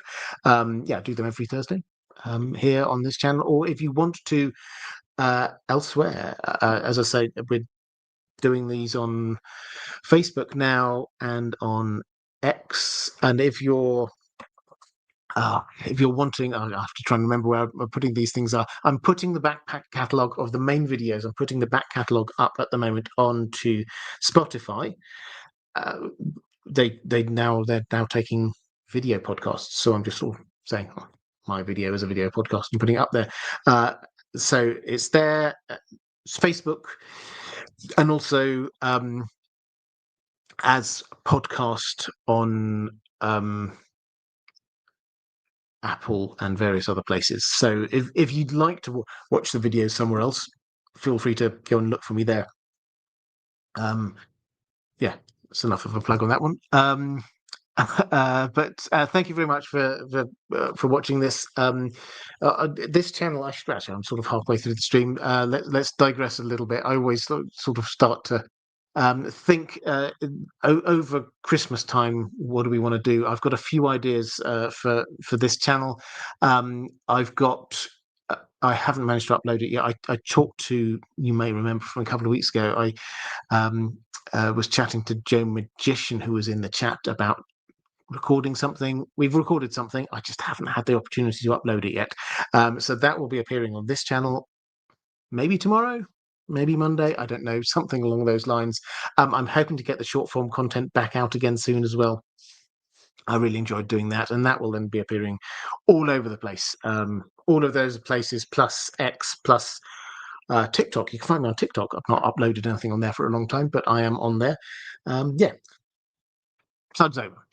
Let's go to Lord Medici. Oh, actually, no, we've got Fitz saying, after a reread, about a third of the way through Swan's Sword, could Dunk's fever dream about egg swallowed by sand be a Summerhall foreshadow or vision? Yeah, 100%. So, in this, and I will be fascinated. This is one of those things I'm looking forward to. Season 2 of United Seven Kingdoms. I hope they include this. Dunk has a dream, and it sort of starts off as this dream about when they were in Dawn, that he had to be burying his horse, all very sad. And obviously lots of sand, and then the sand's coming in and starting to bury him. And people have wondered, that feels like an incredibly detailed dream that isn't immediately relevant to what's going on in that bit of the story. People were wondering, is this some kind of foreshadowy thing? Is this kind of, I mean, is this even like a prophetic dream from Dunk? The link to Summerhall is that we know that there's wildfire there, which means that there are pyromancers who are there. And pyromancers, we know from when Tyrion went to visit them, and he's sort of like, he's asking them about, how do you prevent accidents? You've got all this incredibly combustible stuff here. And they basically say, well, in all of these rooms, we've got a big trapdoor. Instead of a ceiling, it's a massive trapdoor that it opens and sand just comes down and just covers the room. It dampens everything down. That's the only way that we found that we can perhaps stop wildfire from spreading. So the theory goes, if there is a fire, if they've got pyromancers there to be dealing safely, they've been told we need safety, we need wildfire. Surely they will have set up some equivalent mechanism with the sand. And this then does go into, if Dunk was there, perhaps he will start being buried by this sand. Can he save people from that sand? So yeah, it's entirely possible. JK3RSH. Hi, Robert. As far as I recall, Jaime doesn't often think or feel much remorse about Bran. Do you think he will confront his actions as part of his arc or suffer significant consequences? Yes, I think he will. So if you're to take Jaime's arc, I mean, I've already talked a little bit about this. We don't know how far his arc's going to go. My instinct is it's probably going to go almost full circle, but he's got to the point now where he's basically cutting himself off from his family. If you read the last few chapters he has, it's like one after another. It's like he's breaking ties with Cersei, he's breaking ties with Tywin, he's breaking ties with Tyrion. In fact, the penultimate, I think it is, chapter that we have of him at Riverrun, and he's there and he's thinking about his family one after another, and almost just like crossing them off his list. It starts to snow and he's there thinking, oh, how would my father manage this? And then he's like almost dismissing it. And then, but that's not, he'd be cruel and competent. And then, Jamie's now thinking about Tyrion and snowball fights. But that's all in the past. And then he gets this letter from Cersei and he like crumples it up and burn it. It's like one after another, boom, boom, boom, I'm turning my back. And then we get this reveal that he goes off with Brienne. And that's the sort of the end, or that's the end of that bit of the arc. The next bit is where he goes on from there. Once he's sort of turned his back on his family, he's done the job that he's sort of been sent out there to do. He's won back the Riverlands for House Lannister. It won't last long, but that's what he's done. Where does he go? The next step has to be confronting his past. Because where is Brienne taking him? Brienne is taking him to see Lady Stoneheart. And what's Lady Stoneheart going to be saying to him? You shoved my son out of the window, right? So it's like she will blame the Lannisters. She may or may not actually have the full evidence that that's what it is, but she suspects. And certainly we get to this. The Lannisters were behind the Red Wedding. He's going to be faced and confronted with his family's past and his own past. And so that has to be the next part of his arc, is confronting his past. And then once he's confronted his, and this is why I'm wondering whether this starts going full circle, is that once he's confronted his past psychologically, let's say he gets to a good position. I doubt he'll be able to deal with everything, but if he gets to himself to a good position where he's come to peace with himself in some way about the past, the question is, where does he go? Does he head out on a completely new route, or does he try and pick out the things about his past that he does quite like and actually re-embrace them? So that's the arc that it's not 100% clear which way he's going, but the next step has to be confronting his past. And not just the things that people are blaming him for, but the things he actually did. That's Ballerina. Who are you most hyped to see bite it in A Song of Ice and Fire? Hyped to see bite it. Oh,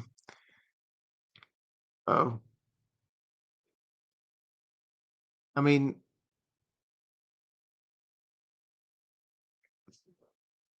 it's a tough one. There's a lot of good candidates, aren't there? An obvious answer would be Ramsay, but something about me really dislikes Ramsay's hangers-on as much as anything else. I think that they will go, and that'll be quite fun. Yeah. Let's go to a question from. Oh, where did we get to? Lord Badici. Sir Jorah Mormont is an anointed knight, despite the fact that he's a northerner, and knights are uncommon in the north. He is also known as Jorah the Andal, despite northerners claiming First Men heritage. What explains this? Why does he have this epithet? Why is he such an un-northern northerner? Okay, so the history of why he's a knight is that he wasn't in his younger days. He was a part of Team North, who came to help out when there was the Greyjoy Rebellion, and Ned Stark called the banners. People came with him, rallied to Robert Baratheon. They came to Pike. They stormed Pike and defeated the Greyjoys. Hooray, great victory. He was a hero in that battle. Jorah Mormont, first through the breach, great, really did well, and he got knighted off the back of that battle, and I think by the king actually. So he was knighted, not in the north, not by the northerners, but while he was in the south, and he kind of hung around in the south a little bit, won a tourney, fell in love, got married, headed back, and then, as we all know, headed into penury in the north, and eventually escaped over to Essos, where he wasn't really known. And Westerosi were also, I mean, there were people from Westeros in Essos, but they're not the most common people. Now, that explains why he's a knight. Why is he known as Jorah the Andal? Well, I think perhaps some of this, if we're putting our hand on our heart, is because that was written when George R. R. Martin was very early on in this process. He hadn't imagined this massive, huge world we've got going on here, and he hadn't worked his way through all of the different ethnicities in Westeros. So yeah, that's what was going on there. I, however, like to credit him with a little bit more here, and in the same way that you get the world that we see is very much from the perspective of the Westerosi, from the Maesters in particular. The further east you go, then the more they just get vague about what's going on. And they don't really know the names of the peoples, some places, and the less and less they know. That principle in world applies the other way around too. The people of Essos, actually, they don't know as much about the people of Westeros as you might think. And what about the Dothraki, who call Jorah the Andal? What do they know? They've never been there. They hate the sea. They're not actually crossing over there. What do they know? Well, there used to be a great people in Essos called the Andals, who then went over and conquered Westeros. And so, from their perspective, that's who now lives in Westeros. It's the Andals. And so, when we get this guy coming over who is a knight, which is what the Andals had, and he fights with the kind of the knightly ways, and he's from Westeros. Yeah, let's call him an Andal. So that it's an in-world explanation that I quite like. Maura Lee, any news regarding the Rings of Power show? I'm sorry if you've already spoken about it. I not this week. I haven't. No, no real big update since last time. I'm afraid they finished filming season 3. They normally take quite a long time in post production on that. We're expecting it. Best guess is around November. So towards the end of this year, we will be getting season 3 of the Rings of Power. Beyond that, the plan is to have 5 seasons. They've already booked in the studio time for season 4. It's not got a hard green light, but it's going to happen. Seasons 4 and 5, they will happen.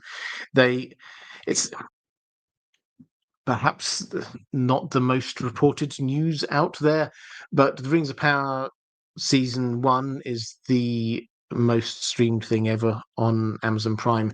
Rings of Power season 2 is the second most streamed thing ever on Amazon Prime. So as far as they're concerned, whether or not they count it as value for money is a different thing, but this is definitely a massive hit for them. They're going to carry on with the series. In entirely unrelated news, but just because I'm excited, have you caught? It looks like they're going to do a Firefly reboot.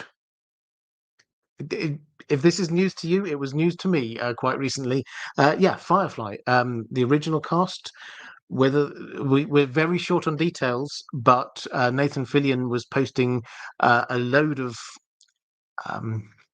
teasery videos, and yeah, it seems like the gang's back together, which I'm excited by. It was a great show. Let's go to Lord Medici again. Who has the best knights, the Reach or the Vale? I feel quite confident one of these two regions would claim the top spot, but whom? Well, it's a very good question. We don't have a battle between them to figure it out. The Reach, there are more of them. It's the largest army in the Seven Kingdoms. And they probably are better equipped. They're sort of richer as an area. The Vale, smaller, but in often out of like the major conflicts because they can hide behind their mountains. But most, not all, we saw some of the worst side of the Knights of the Vale in book 1, incidentally, but many of them are actually battle hardened because they're constantly fighting the hill tribes. So they are good warriors in a way that in the Reach there's a lot who are heavy on the chivalric side of things. They're good at the jousting, they're good at the looking pretty in armor, but perhaps not as used to battles, particularly now we no longer have the Marcher Lords worrying about attacks from Dawn. We've had several generations of people in the Reach who haven't been involved in warfare. Lady Vaughan-Strauss saying, hi, Robert. Hope all fares well. It does, thank you. Do you think Jon came about as someone who merely fit the prophecy, or because Rhaegar and Lyanna were actively attempting to complete the ritual at Summerhall? The two most magically infused families in Westeros had never got together before, but these two seemed compelled beyond all reason.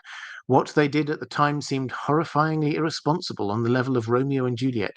But what if they weren't irresponsible? What if they were trying to save the world? Thank you. Yeah, well, this is one option. Certainly, I very much buy into the possibility that Rhaegar was just driven by prophecy. Everything we know about him tells us that he's obsessed with prophecy.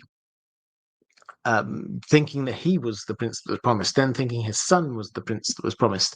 When we get that vision Dany has in the House of the Undying, he's there with his second child, and he says, there must be one more. The dragon must have 3 heads. And the clear implication is that he felt he needed a third child to fulfill something to do with prophecy.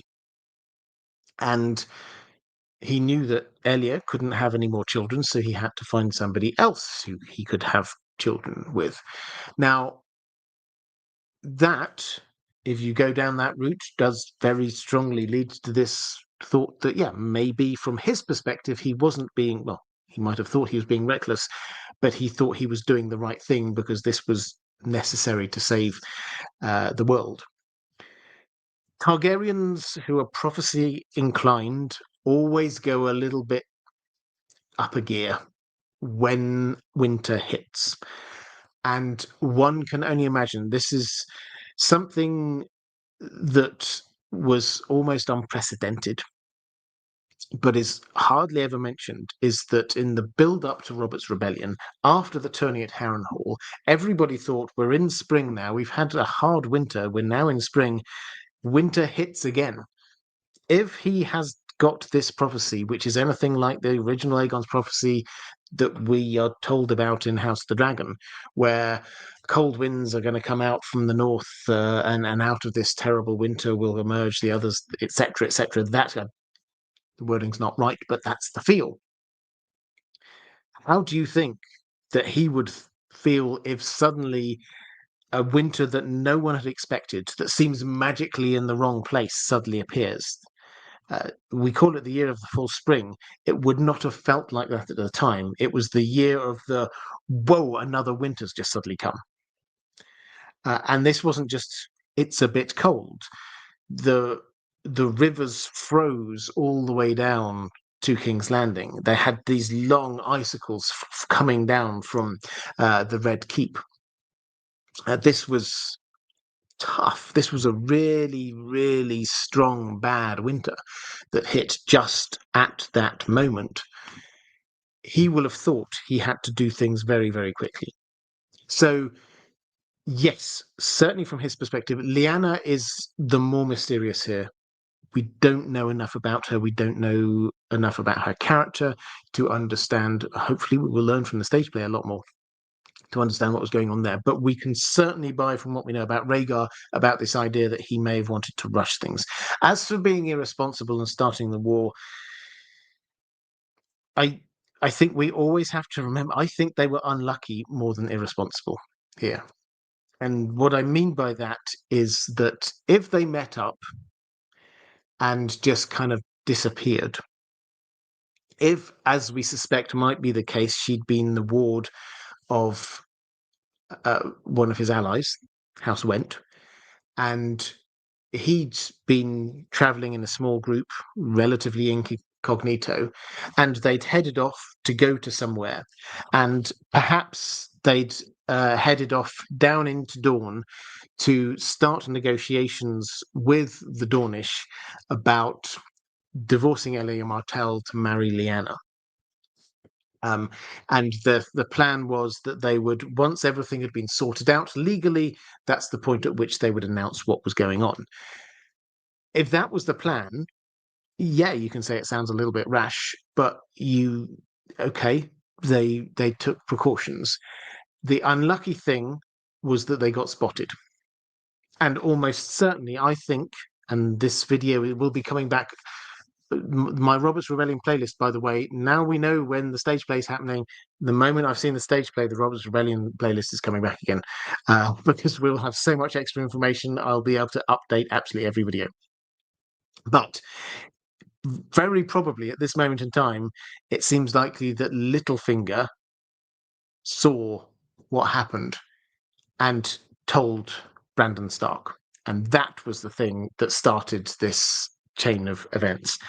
It was bad luck, not rashness.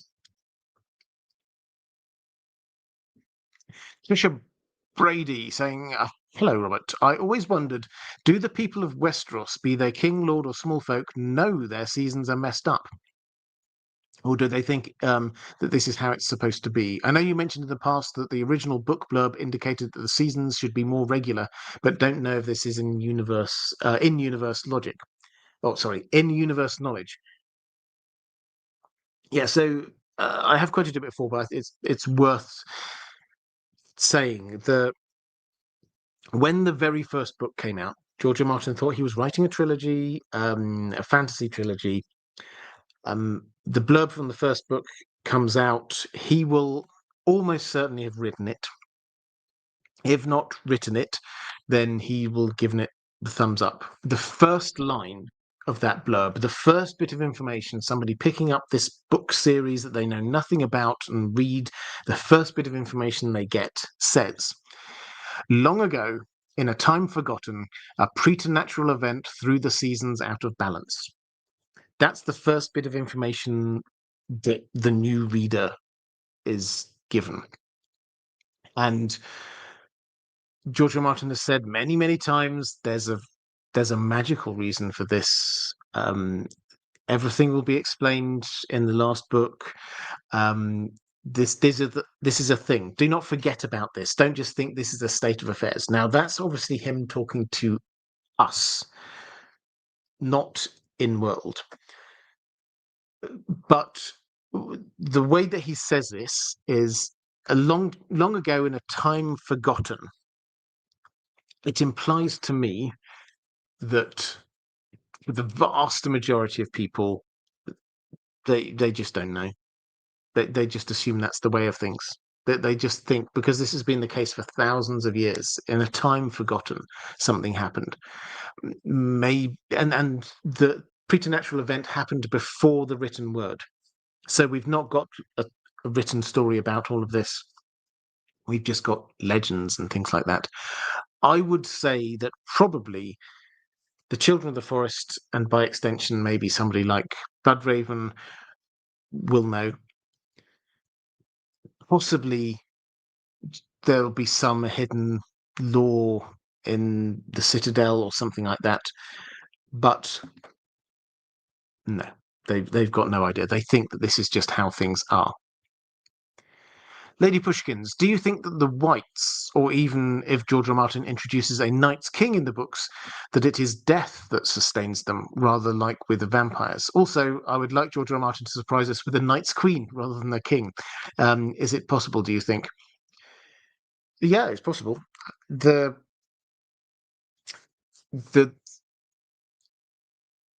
few legends we have of the others include the Night's Queen. So the story of the Night's King is not the leader of the others. He's the Lord Commander of the Night's Watch, and he sees a mysterious, beautiful woman with bright blue eyes north of the wall and brings her in and marries her, and then everybody starts worshipping the others, which seems to imply that maybe she is like the head other. So that's a legend. George R. Martin has warned us not to take legends seriously, but it does lead open this possibility. given the fact that we've got so little information about the others, that yes, we might have a Night's Queen rather than a Night's King.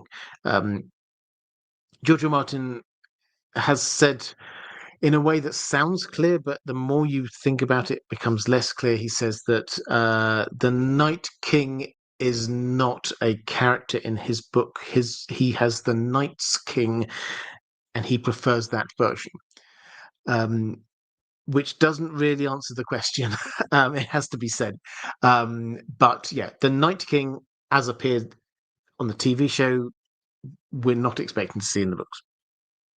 As for what sustains them, so this kind of follows on from the previous question. My working hypothesis on what the preternatural event was that set the seasons out of order is that this had to be preternatural is basically magical, not natural, not normal. Who were doing the powerful magic around this time? It's the children of the forest. What were they trying to do powerful magic about? Preventing humans from coming in and taking over their lands.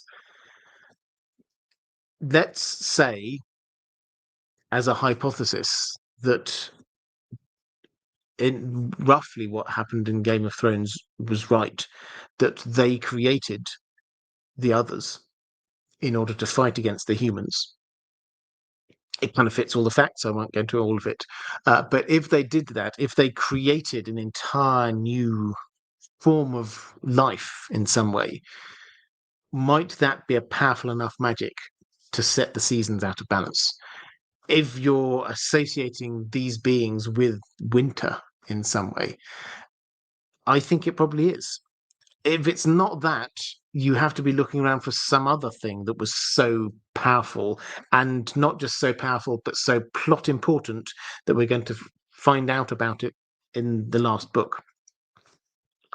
It just makes sense that the others were brought into being by the children of the forest, and that bringing into being was the preternatural event that put the seasons out of balance, which on the flip side means that if you somehow undo that, you get rid of the threat of the others, and you also bring the seasons back in balance. So yeah, that's my working theory on it anyway. Zero, regarding the Tower of Joy, if the three Kingsguard had lived, what do you think Rhaegar's orders to them were? Was it to protect Lyanna's child, or was each one assigned to protect each of his children? So the three Kingsguard that were at the Tower of Joy were there to protect Lyanna and the child. That's the order that he gave them. Now, they weren't there to be protecting Elia and the children. There were other Kingsguard who were there, who he had to trust to do that. What orders had he given them?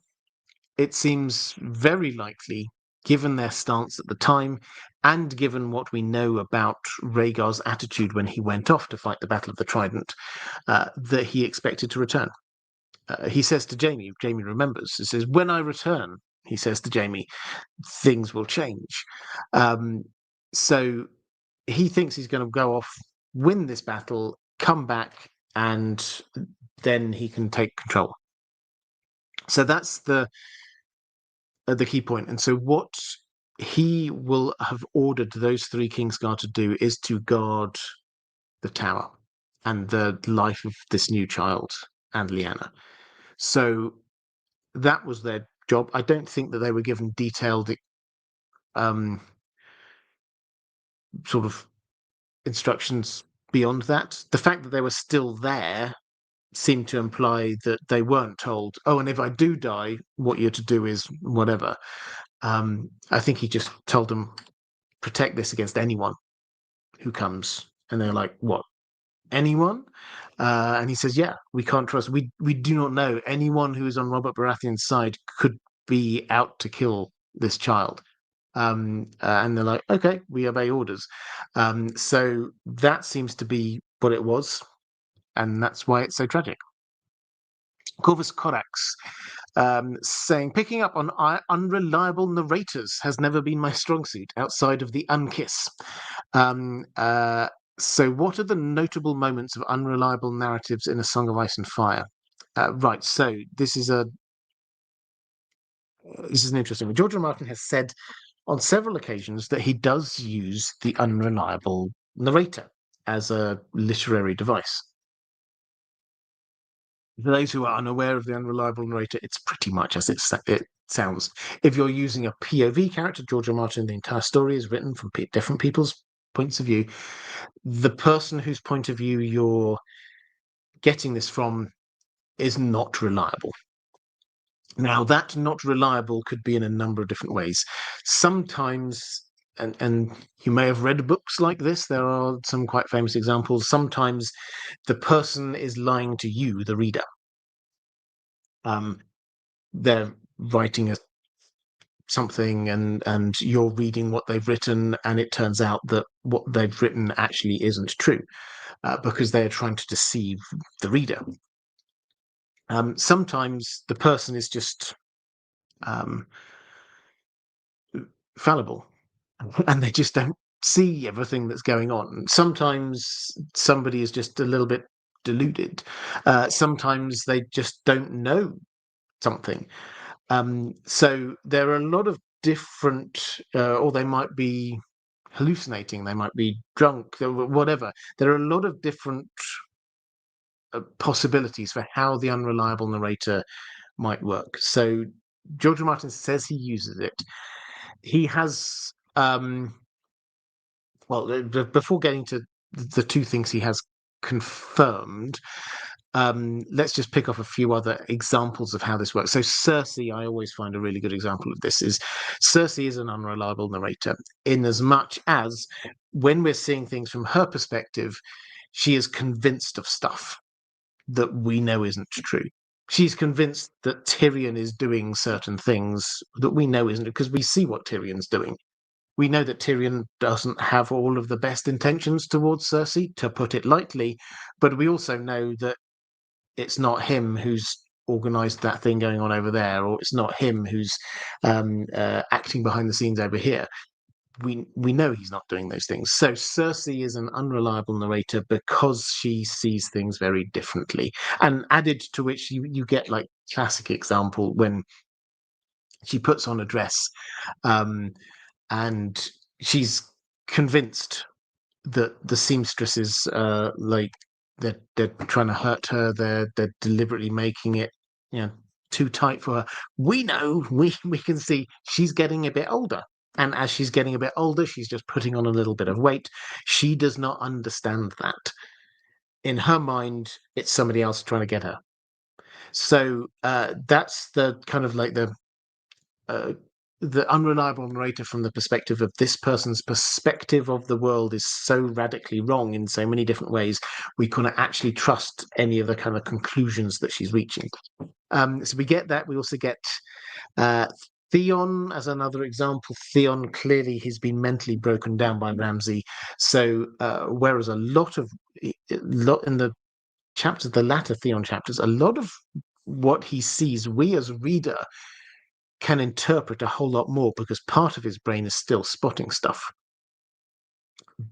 But he himself, it doesn't believe it, and some things he doesn't want to address and some things he doesn't want to go into. So when I say some things, he spots like the murders in Winterfell. I did a video on them if you're interested. So there's one of them where somebody falls off the wall at Winterfell and dies, and it's just given us, oh well, he must have gone and maybe he slipped. Maybe he was urinating over the wall of Winterfell and he slipped, and that was like, okay, well, we'll leave it like that. And then Theon goes, he thinks to himself, he was supposed to be on the ground. He wasn't supposed to be on the top of there. Why on earth, in all of this snow, incredibly slippery, why would he climbed all the way to the top of this very high wall just to go to the loo when he could have just done it there? That makes no sense. But he doesn't say it, and he doesn't address it anymore. He just he logs it. So he's unreliable not in as much as what he sees, because he sees the stuff that is real, but then we read about then the conditioning that comes. Ramsay wouldn't want this. Ramsay wants the best for me. That kind of thing comes into his brain as well. So he's also unreliable. My favorite little bit of unreliable narrator comes from Melisandre. Melisandre, you may remember the line. She says, "I asked to see Azor Ahai in my flames, and all I see is snow." We see that from two perspectives, because sometimes we have more than one POV going on, and we see it from a different perspective. George R. Martin usually avoids doing that, but occasionally he allows us this crossover. When she says that line, I think it's Sam's perspective. We read it like that. Then we also hear her thoughts when she's thinking, "All I see is snow."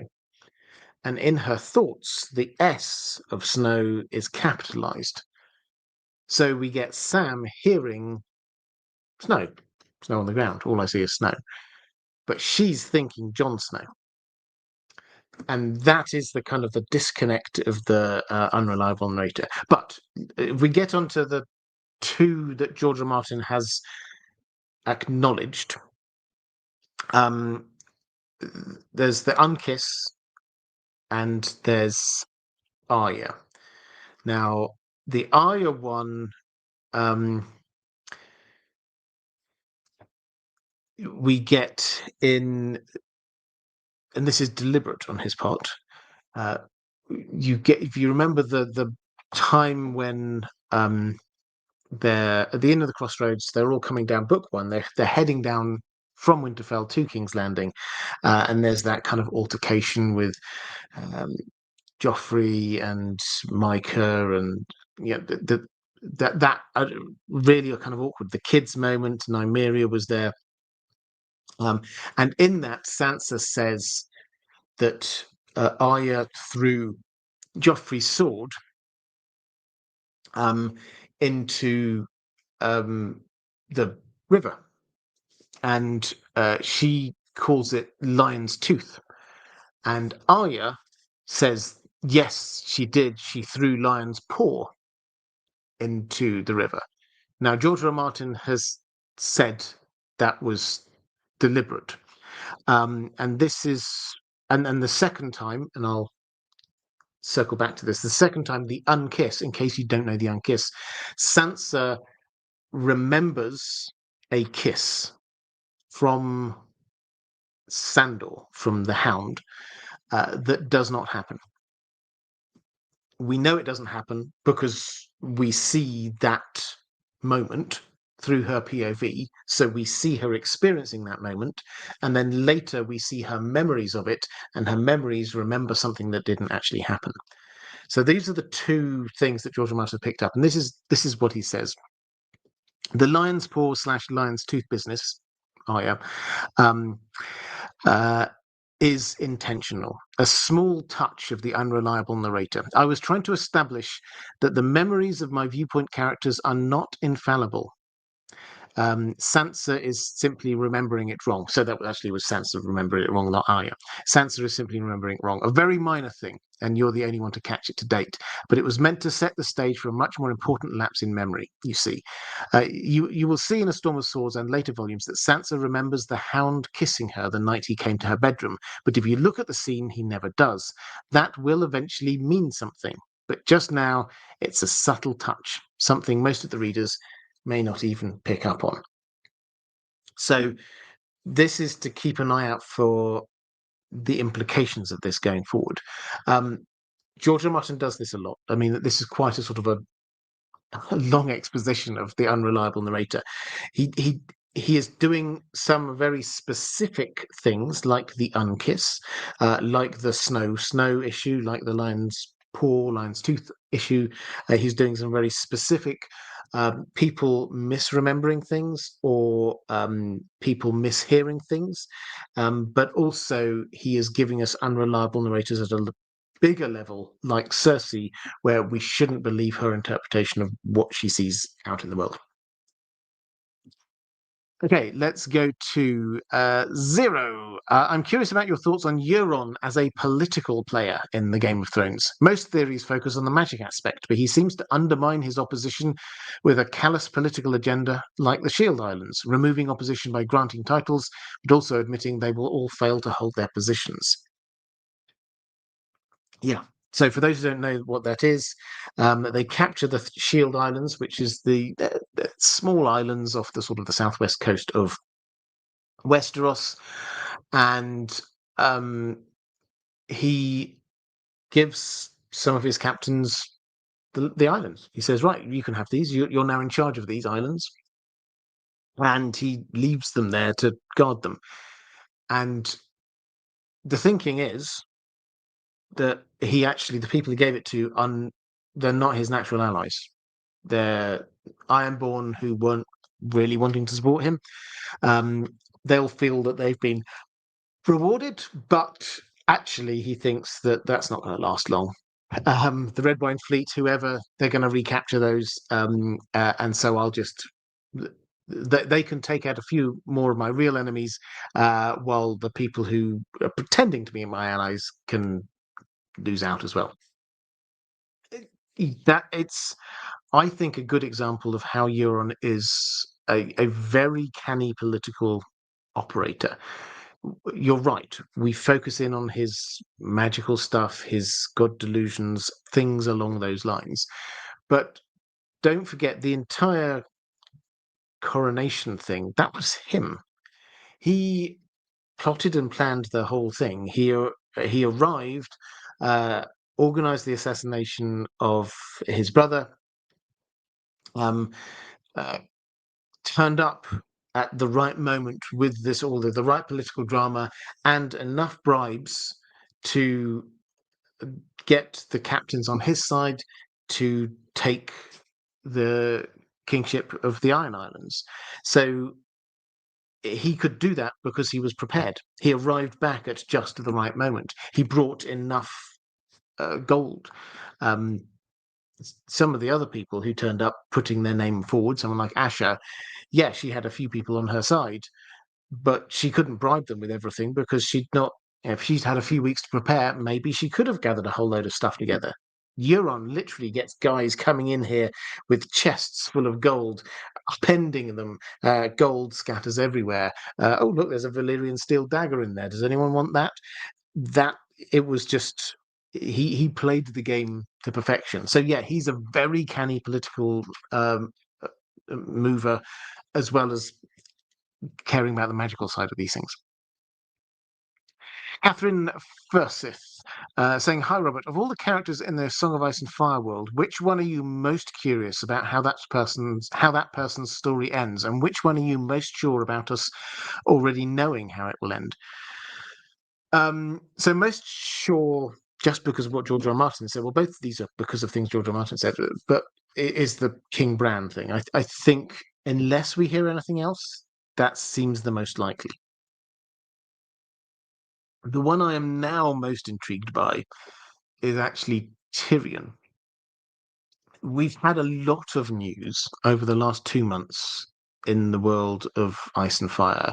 We've had everything that was going on around A Night of the Seven Kingdoms, and there was so much information, not just spoilers from the cast around the outside of this, but also things that we saw going on in there.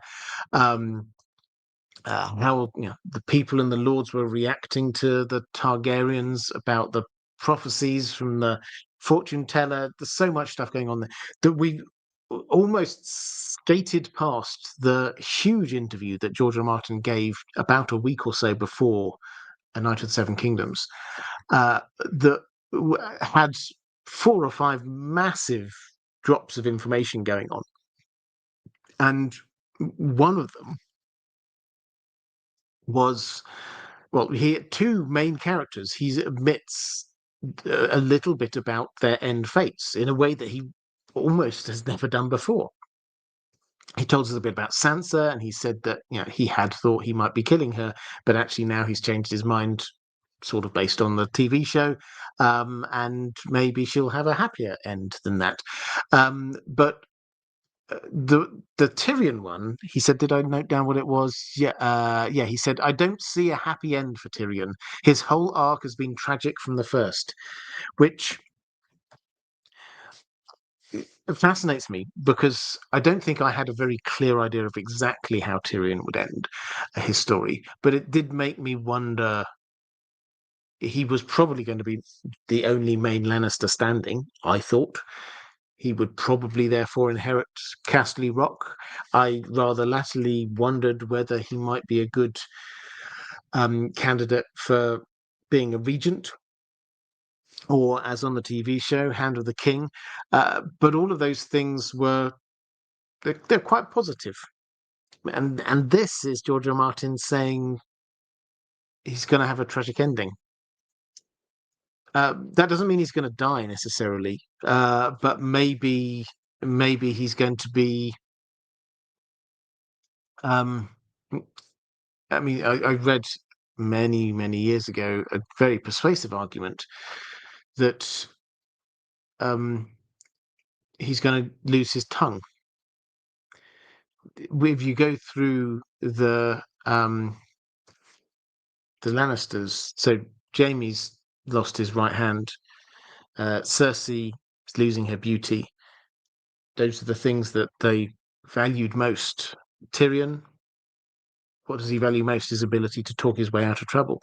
So that could be, and the amount of people who've said to him through the books, "Oh, you should watch. I don't cut your tongue out," or something along those lines. It's a lot. So yeah, I wonder whether that might be the end, or whether George R. Martin's got an even worse ending in mind. James Horner. Greetings from a wet and windy Manchester. Yes, wet and windy here as well. What do you think Euron has planned for his brothers? He's clearly setting Victarion up somehow, but I can't quite put it together. Victarion was obviously going to try and get Dany to marry him behind Euron's back, and she is obviously going to refuse him, but I don't see how that gets at Euron anything. And then there's that whole thing with Aerion. He is clearly going to use him for some kind of magical sacrifice. What do you think he's trying to achieve? Also, you've mentioned in the past you like visiting castles. I recently went to Skipton, where they have a pretty decent one. It's mostly intact and 80% open to the public. Well, I don't think I've been to Skipton. So I will add that one to the list. Thank you. Yeah, I've crossed off a few in the last couple of years. I've crossed off a few castles I've been meaning to go to for a very long time. Bamber Castle, Eileen Donan. But yeah, I will add Skipton to the list. Thank you. As for Victarion, first, I think he realizes that Victarion is going to try and claim the dragons and claim Dany for himself. But Tyrion doesn't. It's not Tyrion. Euron doesn't want that. Something with Dragonbinder, he has bound Dragonbinder to himself. So when Victarion has it blown, it doesn't matter. It's not going to be him taking control of a dragon. It would be Euron. So I think Euron's plan, whether this happens or not, is a different matter. But I think his plan is that he is going to get Victarion to arrange for the horn to be blown within the hearing of a dragon, and that dragon is going to be bonded to him, and he's going to fly back to him. That, I think, is the plan there. I think that he clearly has no intention of going to a Slaver's Bay to get Daenerys for himself. He probably does want Daenerys, and he probably knows that this is actually going to bring Daenerys to him. Whether it's that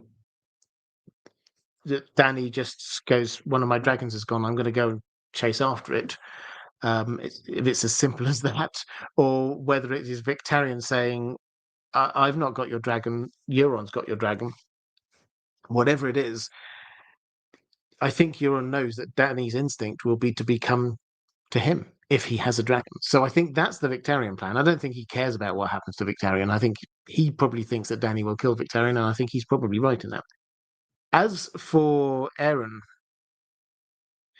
so he strapped him to the front of one of his ships that's about to be going into battle, and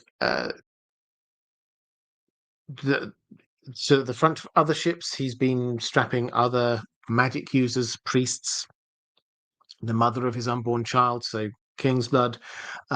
All of this is implying big magical, apocalyptic, Lovecraftian stuff is going to be going on. But I do wonder whether Aeron might survive that.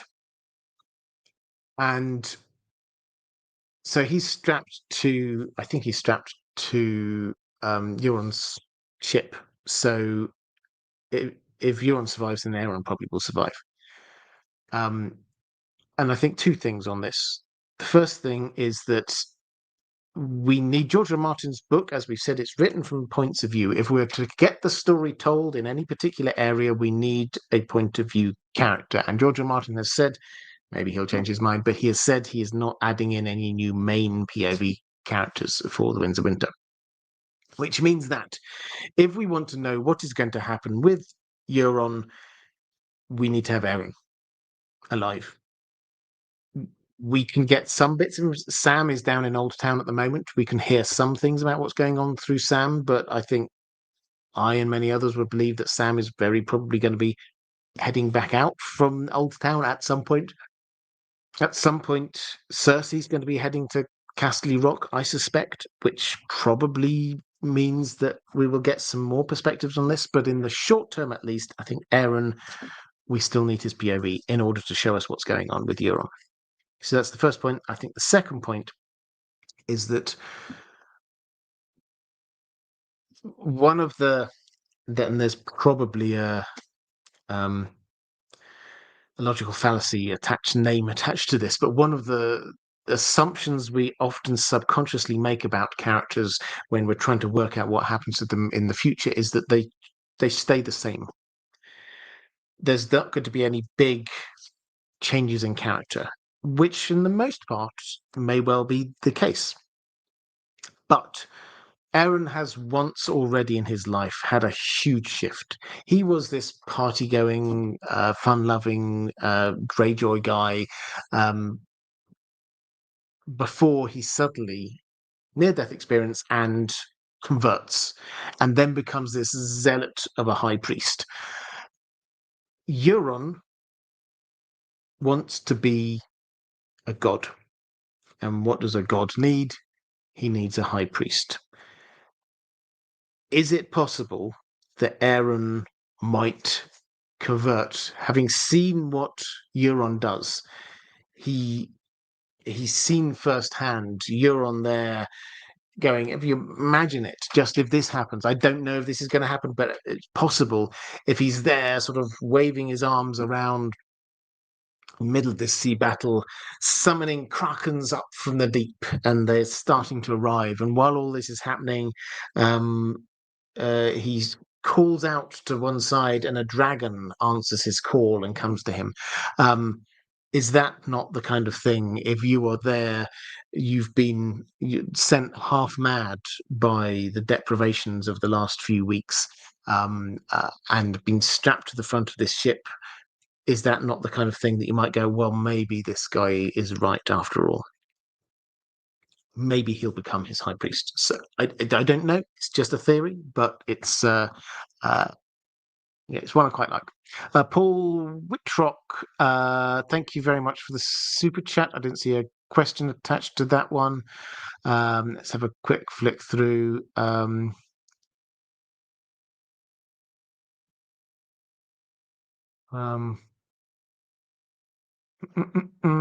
Yeah, I can't see a question attached to that one, but if there is one, then do let me know. Speed Spindle just saying Skipton Castle is beautiful. There's a wonderful walkway around it, with a moat-esque thing between you and the castle itself. Okay, I'll definitely add it to the list. Paul Whitrock, no question, just enjoying the stream. Thank you very much then.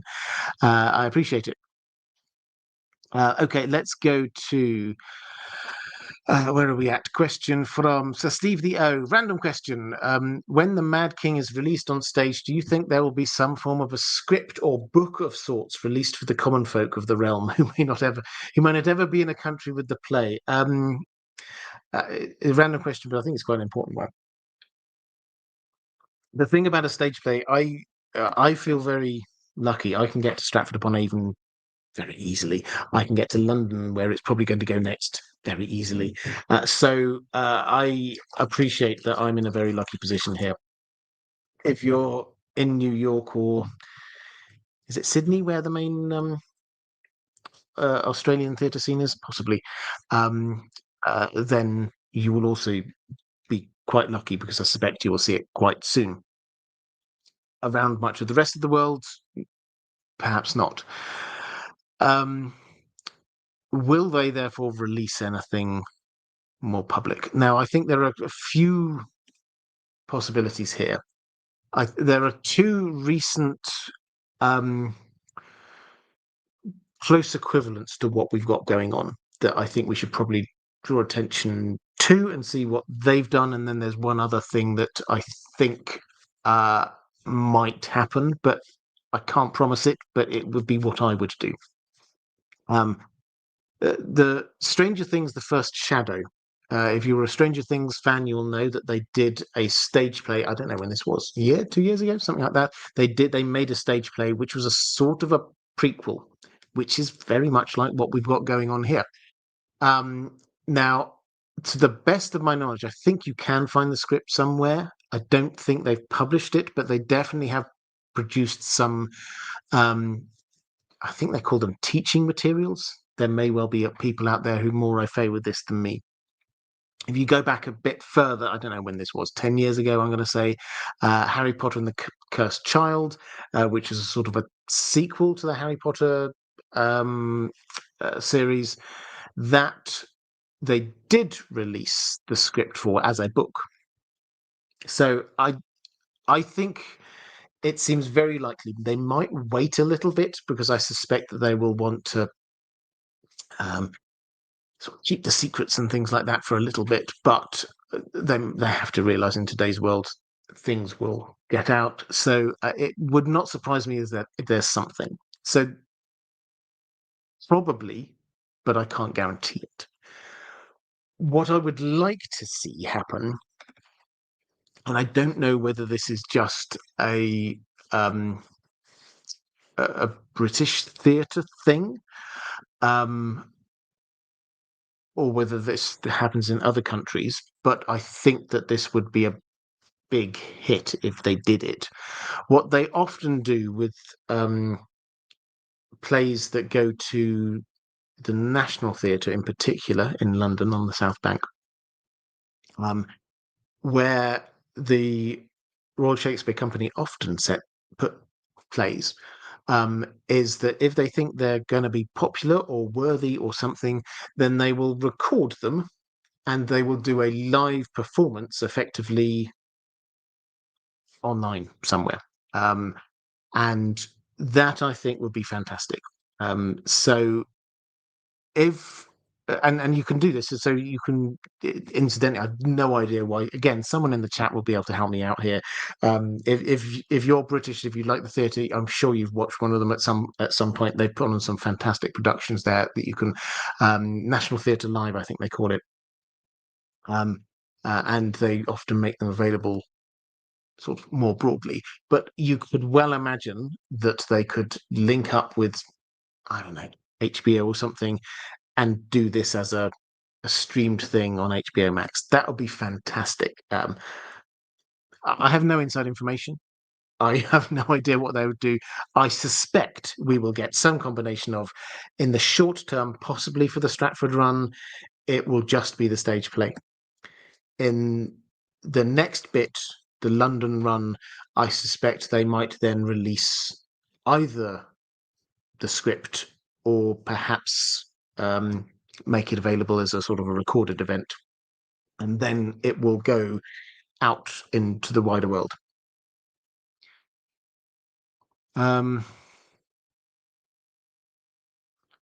a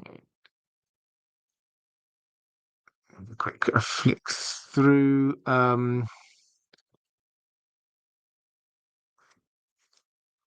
Yeah, Speed Spindle saying my guess is they'll do a recorded release, possibly digitally. I think that may well be right. Andrew Kay saying I think more likely a New York opening well before being streamed. It's entirely possible. I mean, I don't know. As I say, I have no inside information about this, but there are ways that they can do this. It would surprise me if beyond the initial run they tried to keep this like a big secret, which they have done on some of kind of these kinds of productions where they say, "Oh, don't tell anyone." I think they will know that once it's in London, once thousands and thousands of people watched it, then actually word will get out.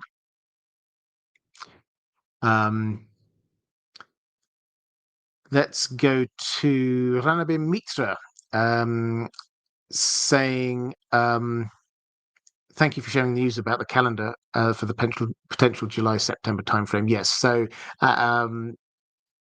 if I had to guess, I don't know, but July the 1st or July the 2nd for the premiere date, and then going through to about mid-September to leave time for set changes and rehearsals for the next thing they've got going on there. So I think that's what the initial run is going to be. And yes, that does mean that this will be happening at the same time as season 3 of House of the Dragon. I don't think this is George R. R. Martin trying to make some kind of point about putting his thing up against House of the Dragon season 3. I suspect some people will try and make this like that, but I don't think it's that. I think it's probably just a matter of this is when they could find a slot in the Royal Shakespeare Theatre's calendar, basically.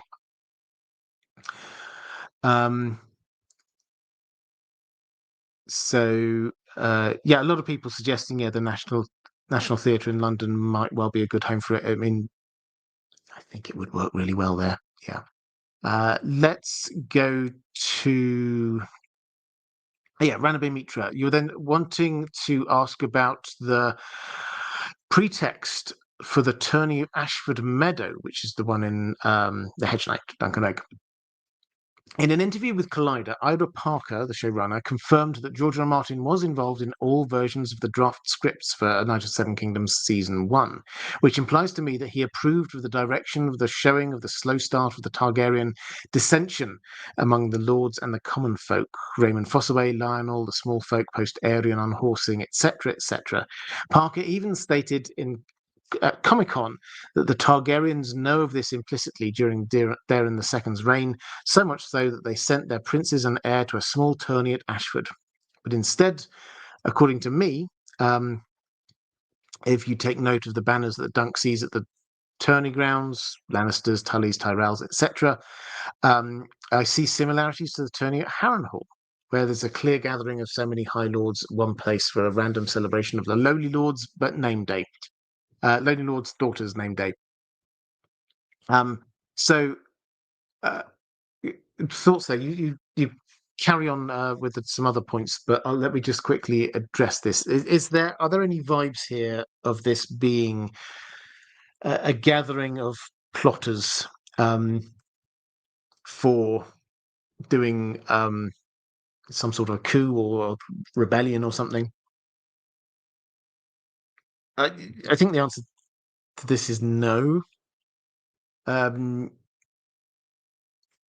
Firstly, George R. Martin has done this twice already. In the Duncan Egg books already, in the Mystery Knight, there's a gathering under a pretext to be plotting a civil war. Then we got the Tourney of Harrenhal, which is almost certainly the same thing. I think him doing it 3 times is pushing it a little bit.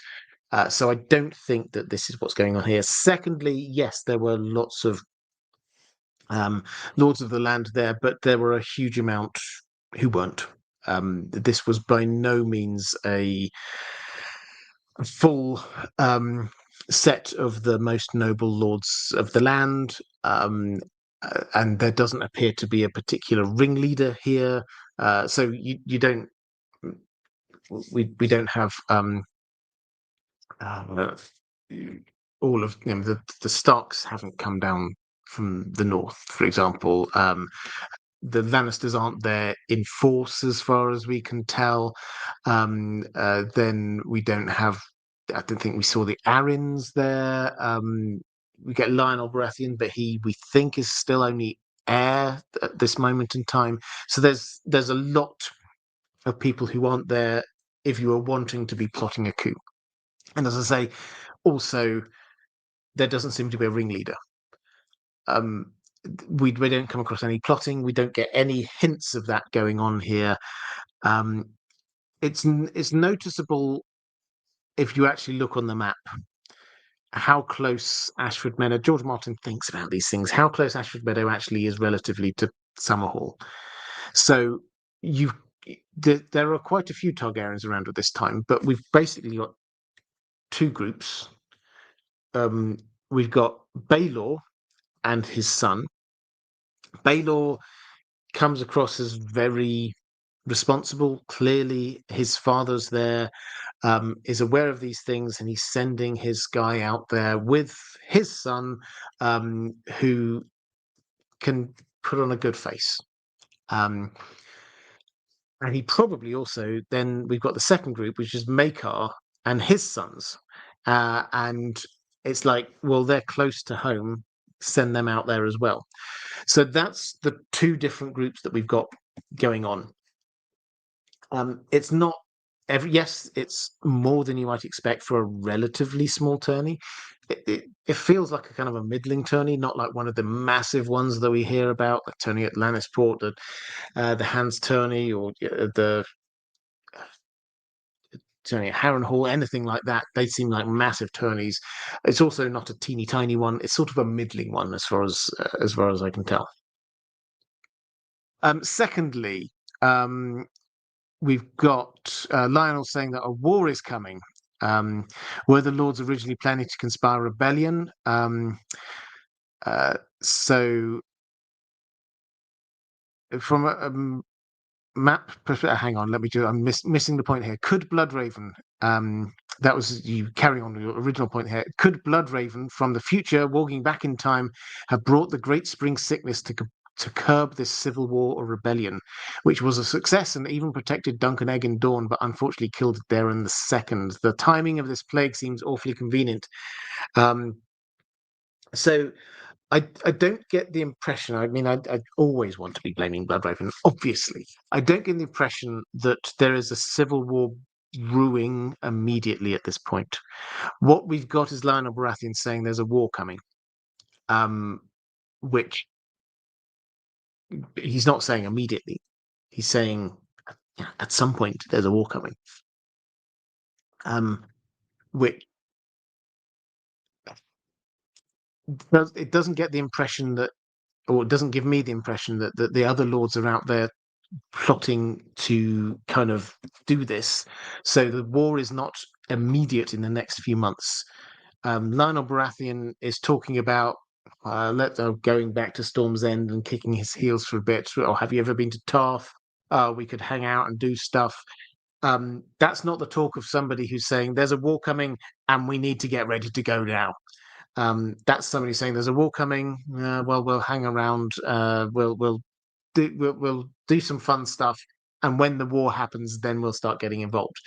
That's the kind of feel we're getting from him. So I don't think that there's something brewing immediately.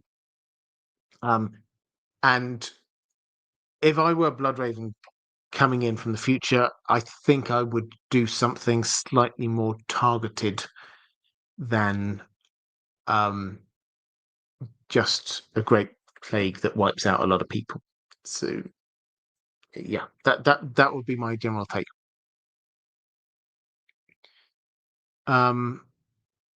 So Renabir Mitra is saying Daemon Lannister, Leo Tyrell, Medgar Tully, Otho Bracken, Lionel Baratheon. That's King's Landing being surrounded on all sides if you ignore Dawn and the North. It is. I don't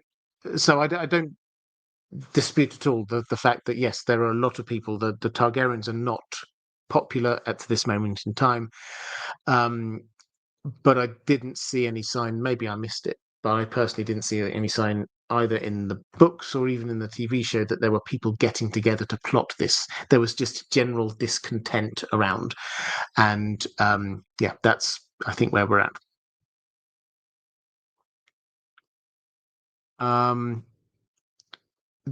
Sorry, just to pick on the other thing you're sort of saying there, it's interesting. George R. R. Martin approved of Ira Parker showing this. That for me is one of the big important shifts that we've got here. Extra bits of information. Yes, I know we've got the drops in there with the prophecies and stuff like that, but this was the bit that made me change my worldview a little bit on how that part of the history of the Seven Kingdoms went.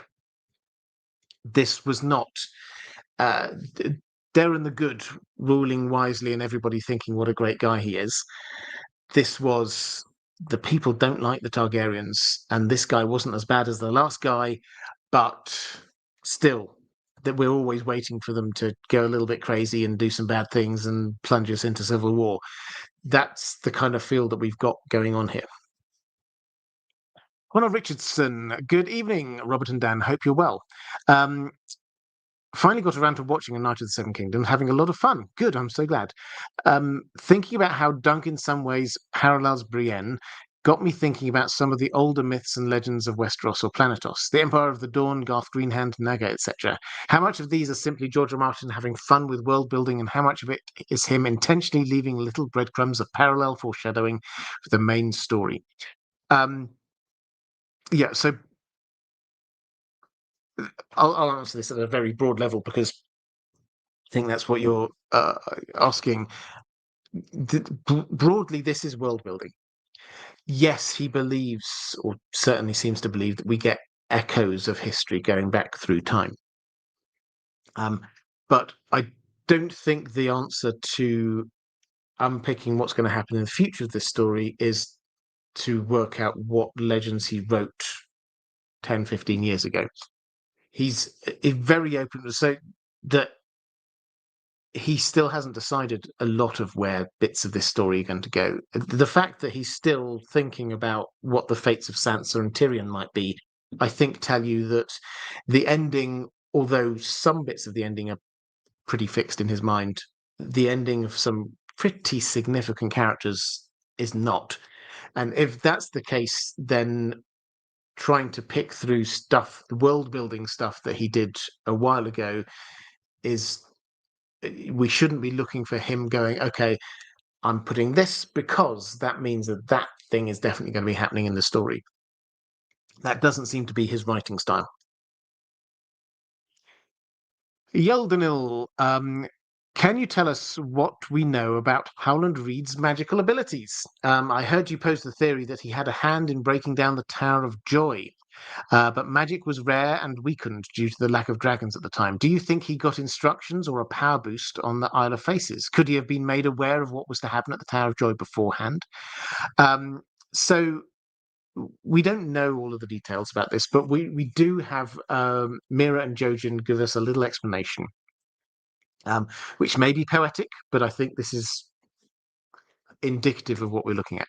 He could breathe mud and run on leaves, and change earth to water and water to earth with no more than a whispered word. He could talk to trees and weave words and make castles appear and disappear. Now, some of this, as I say, it's poetic. He could talk to trees.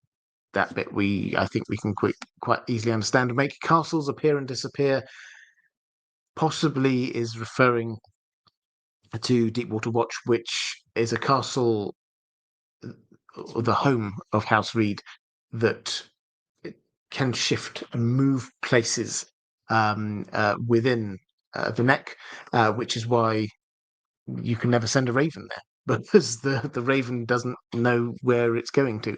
So does that count as sort of making castles appear and disappear, perhaps? Or does tearing down the Tower of Joy make castles appear and disappear? I think Howland Reed has got a very strong idea of who was at the Tower of Joy, what was going on at the Tower of Joy. I suspect he was the one who told Ned where to go. Was he involved in the aftermath of it? 100%. This is, I should say, one of the more intriguing things about the Tower of Joy narrative we have, which is that Ned remembers tearing it down stone by stone. Now, that is massive because of the fact that um, he was in a rush. He got a newborn child with him that he had to be hiding somewhere. And he took the time to be pulling this down stone by stone. This is a tower, even if we imagine the most rudimentary tower you could possibly imagine, for it to be a tower, it had to be at least 2 stories high. Um, and that's a lot of stones for having most of the people there seem to have been killed in that combat. The only people who walked away, he says, were him and Howland Reed. They probably had some horses and some rope and things like that, but that's a huge amount of work. Could we imagine Howland Reed using some magic to help this on its way? 100%. To me, and this incidentally isn't a part of Ned's fever dream. This is when he wakes up, he remembers doing this. Um, to me, that appears to be the kind of thing that, if we're looking for some instance of Howland Reed using magic, yeah, Ned pulling down an expertly built, mortared together tower. No, that on his own. No, Howland was involved in some way. Okay, that's the end of my questions about the Song of Ice and Fire world, but I do have some more Lord of the Rings ones. Do drop, by the way, drop some more questions if you want into the chat about Song of Ice and Fire as well as Lord of the Rings. I will get to as many as I can. Ms. Fox in Arda saying, hello, Robert. We love your videos and they have inspired Mr. Fox and I to read The Lord of the Rings aloud together, which sounds delightful. Mr. Fox has a few questions. Hello, Mr. Fox. Mr. Fox has a few questions for you. We were talking about Shadowfax and his similarities with Huan. Do you think they are the same type of being and would they have a soul? So, Shadowfax, we know, the horse that Gandalf rides. In the Lord of the Rings. Huan, I did a video on Huan a while ago. The Hound of the Valar. He appears in the First Age, plays a huge part in the story of Beren and Luthien. They are they the same? I completely understand the feeling why they might be the same. Shadowfax is clearly intelligent, can understand human speech, seems almost supernaturally fast running. If you look at the speeds at which Shadowfax manages to run, not just in a sprints, but over long distances, they're astonishing. Shadowfax manages to stand firm against the Lord of the Nazgul. We're told very specifically, Gandalf is, forget what happened in the films for one moment, the Witch King comes through the gates of Minas Tirith, having destroyed them with Grond, and Gandalf is there on Shadowfax, and they stand firm, and we're specifically told that Gandalf and Shadowfax stand firm. So, yeah, impressive stuff. And at the end of all of this, Shadowfax gets onto that boat, the White Ship, and heads west with Gandalf. Tolkien kind of clears this up. He doesn't say 100%. He writes in a very kind of Tolkien-y way. In one of his letters, he says that he can't imagine Gandalf of having ridden there on any horse other than Shadowfax. He doesn't mention this in the actual text, but he says he can't imagine Gandalf have ridden there on any horse other than Shadowfax. And Shadowfax, having gone there, would have got on the boat and headed west. Why? Because he is the chief or chieftain of the Miras. Now, this is a type of horse which originates in the far west, in the Undying Lands, basically. And some of them have come across. And he is descended from them. They came across many, many years ago, and Shadowfax is descended down from that line. So, what does all that tell us? He is a very special horse of a completely different breed from across the sea, but he's mortal. He was born, he had ancestors, he will die. Um, that is different to Huan. Huan, we're told, again, starts off in Valar, comes across um, similar in that seems very intelligent, understands human speech. Added little twist to the story, it is gifted the ability to speak 3 times, and does so. But we're told also with Huan that he is told that he can only die uh, at the hands of the greatest or most fearsome werewolf of all time. So that's what happens basically at the end of it all. But uh, in the meantime, what he does is of a completely different scale to Shadowfax. Shadowfax is astonishing, don't get me wrong. But Huan is legendary in his time. 2 examples of this. Example number 1 is when we get Luthien, who rescues Beren. Yes, for those who sometimes say that Tolkien doesn't do strong female characters, she does the rescuing. She's the most powerful. She has Huan with her. Beren has been captured by Sauron, and this is peak Sauron. Sauron is full strength and has the ability to shapeshift at will. Huan defeats him and holds him down, teeth around his neck until he submits, until he eventually lets him go. But Huan defeated Peak Sauron himself. That's thing number 1. Thing number 2, Morgoth, who is like the biggest bad guy in all of this, the most powerful you could possibly imagine. He's there in his underground castle, and the legend of Huan is so great that and Morgoth is so concerned that Huan might come for him, he specifically breeds a monster to put to guard his front door, only for the purpose of stopping Huan. That is how much the 2 biggest, most powerful evil beings in all of Middle Earth feared Huan.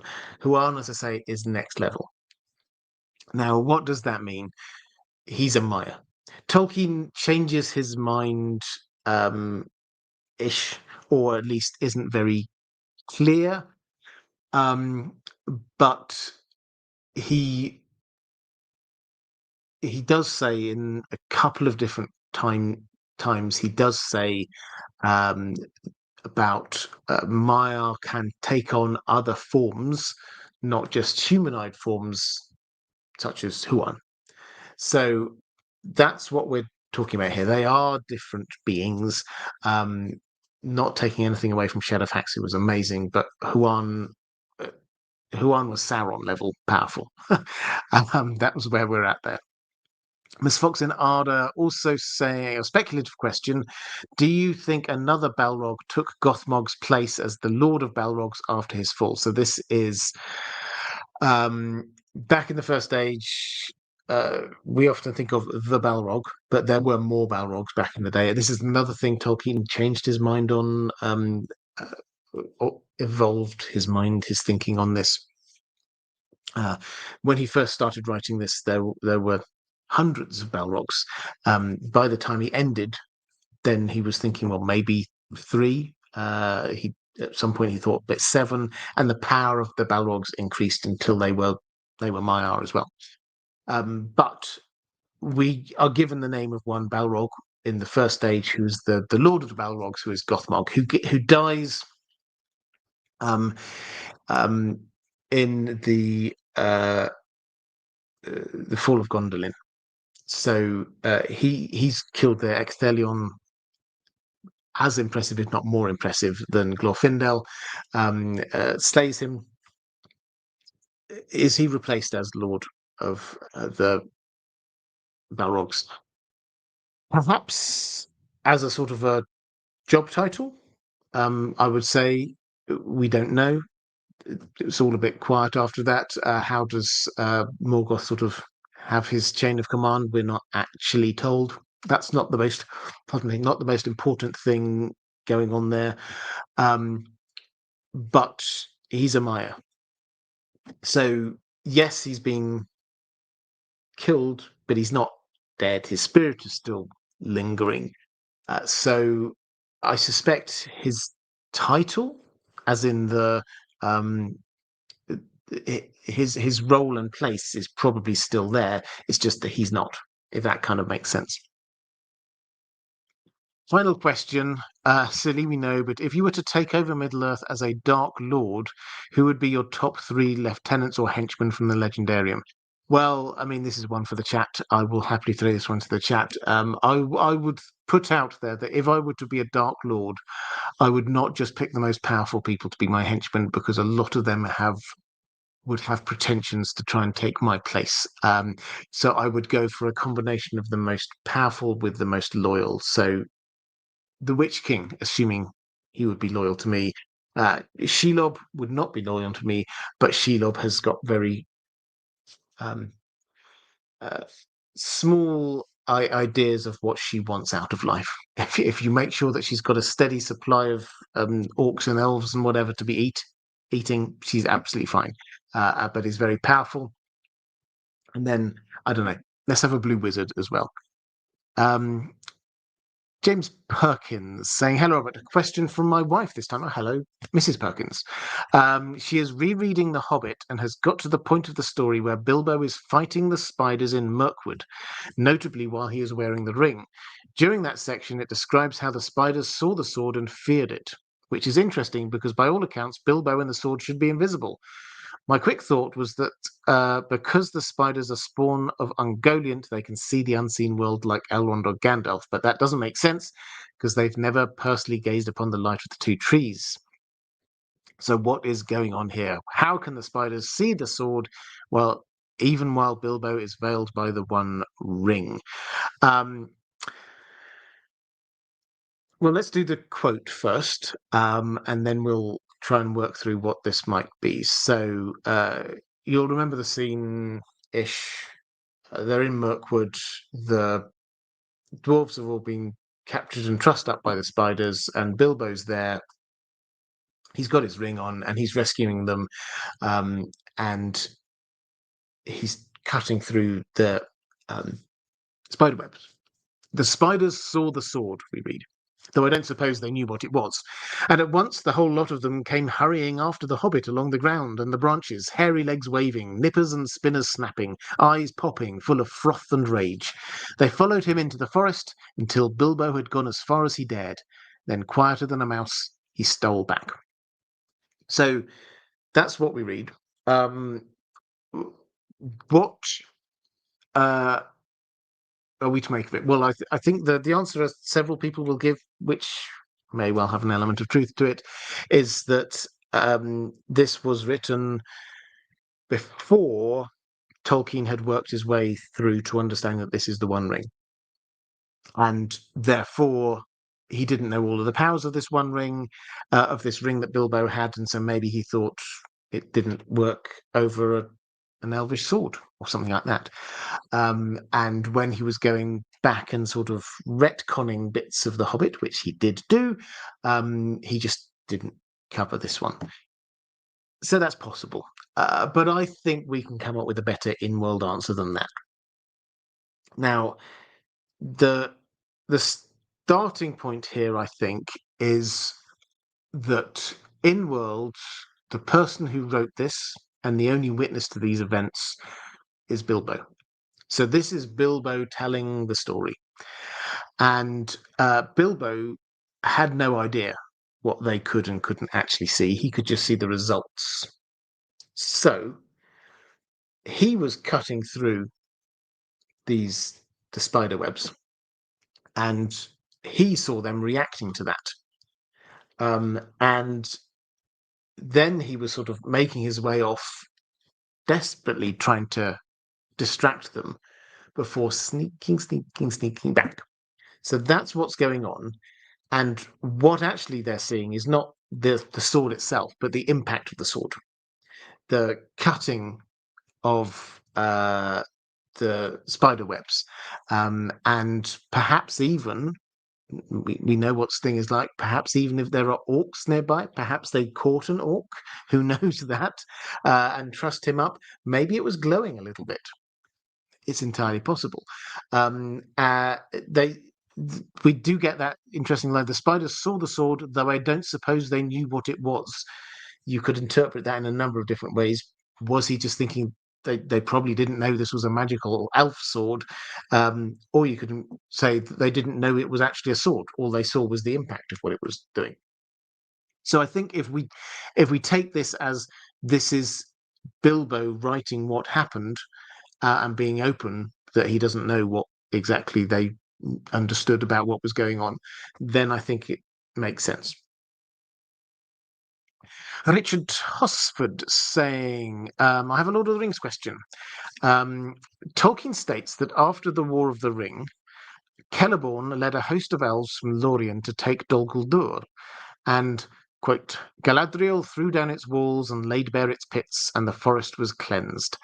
How do you think this actually works? Is it a command of power? I don't think we're supposed to imagine her leading a team in a long demolition project, but rather she just does it. Where do you think this power derives? Is it inherent in her from her ring or something else? I believe other important people may have been described as doing similar things, but can't recall the specifics. Thoughts? Yes. So the throwing down the walls and laying bare its pits. So she is destroying the walls.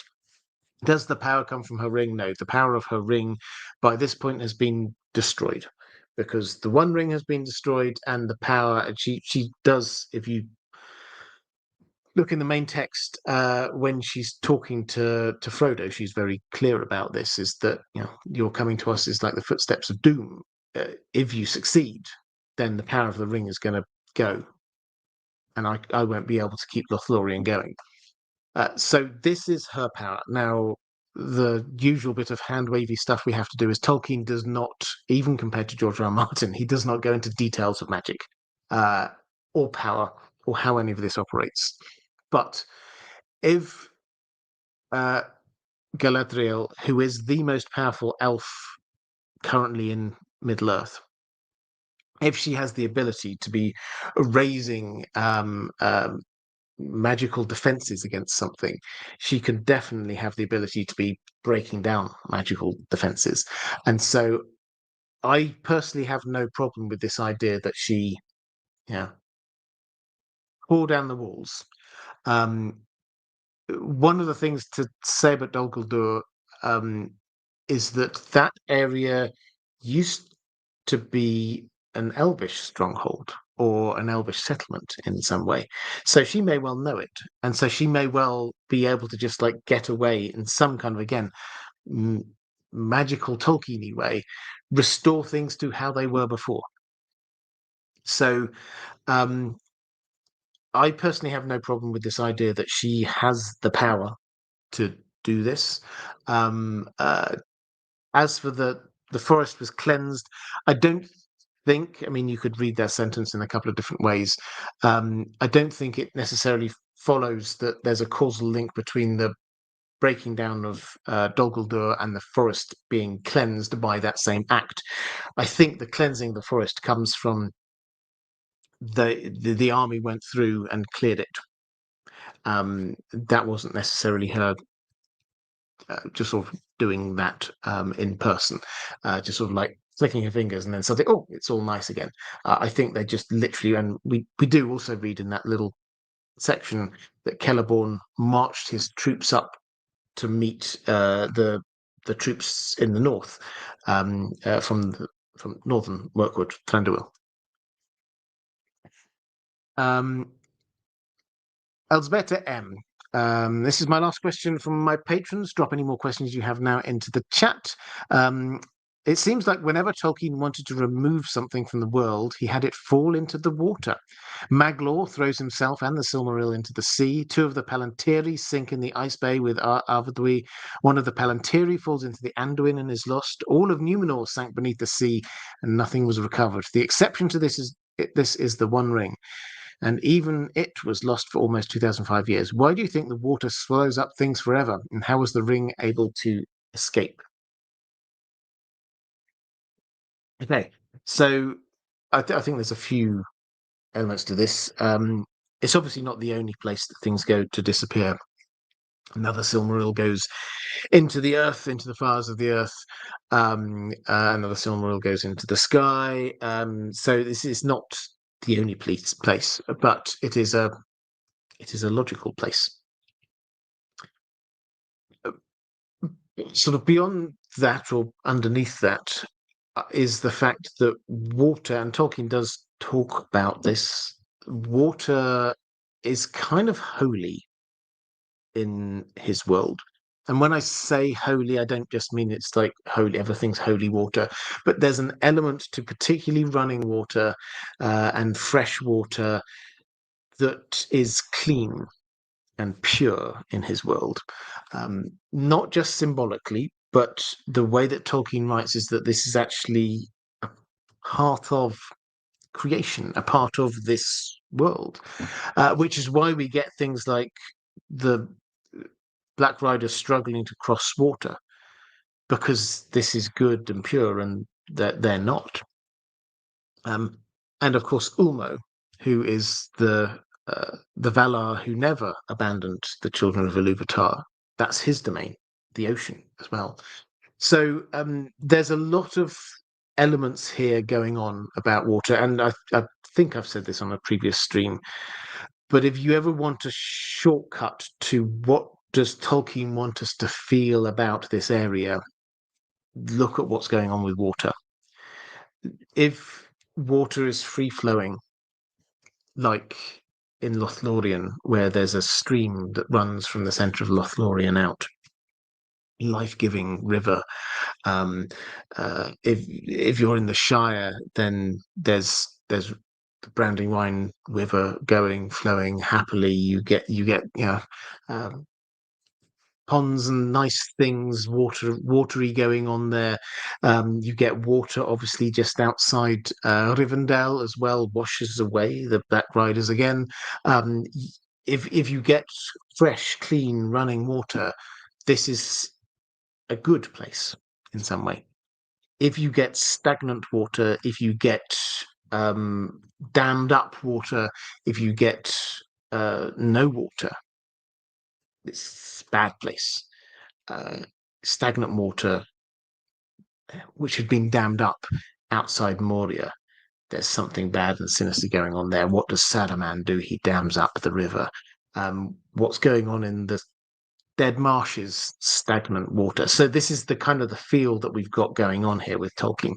And it's not just written in the same way that, particularly if you're thinking kind of like Gothic fantasy stories, where they're trying to make the point by having the scenery reflective of the action and the nature of somebody's heart.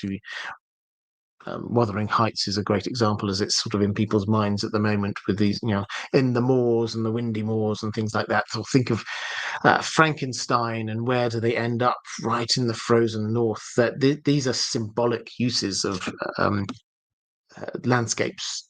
Tolkien is doing that, but he's also saying the landscapes are a part of this story. It's not just that the characters are going here because I want to show you something. It's that the land is part of this story. So I think that's the answer. How did the One Ring escape? Well, it was kept out of bounds for a very long time. But this is, in terms of sort of a river, this is very high up in the Anduin, a long way. So Ulmo, technically, he's Lords of Water, but it's like the deep water, the estuaries as well as the oceans, but not like the rivers and things like that. So that's it, and it got stuck in the mud. I think that's the answer there. Okay, let's go. A couple of quick questions. Robert Messersmith, do you think we're going to see Stone Snake again in the story, or do you think he died off page? Yeah, I hope so. I'm sure. I did a. I don't think I did a full video on this one. I may have done a short on it a long time ago. But yeah, so Stone Snake is. We're told that he is uh, the best climber in the Night's Watch, and he's sort of sent off to climb. He hasn't returned back home base to Castle Black or anywhere like that. If he reappears, then I think it's going to be connected with the Benjen plotline. He's heading off Frostfang's way. Maybe he will find some clue and go from there. He was sent off to figure out what's going on, but also send a message back. So yes, I think we probably will.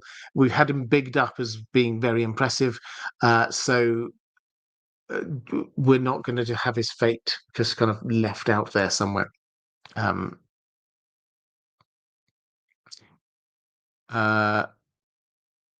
Levac saying, yes, we will see Stone Snake. This is clearly a Chekhov's gun. He's one of only a few people capable of surviving alone. Yeah, I would agree. Andrew Case saying, with the Tower of Joy, I suspect it might have gone differently had Lord Commander Hightower not arrived. To me, he seemed more Aerys' man who potentially pulled rank upon arrival. Potentially, but they were all following the orders, I think, of Rhaegar. Because if Lord Commander Hightower had arrived and Rhaegar said, right, you stay here, and then after Rhaegar had gone, Gerald Hightower turned around and said, well, actually, the king wants us to go back, then I think they would have had a debate. But they decided to stay because they were following Rhaegar's orders.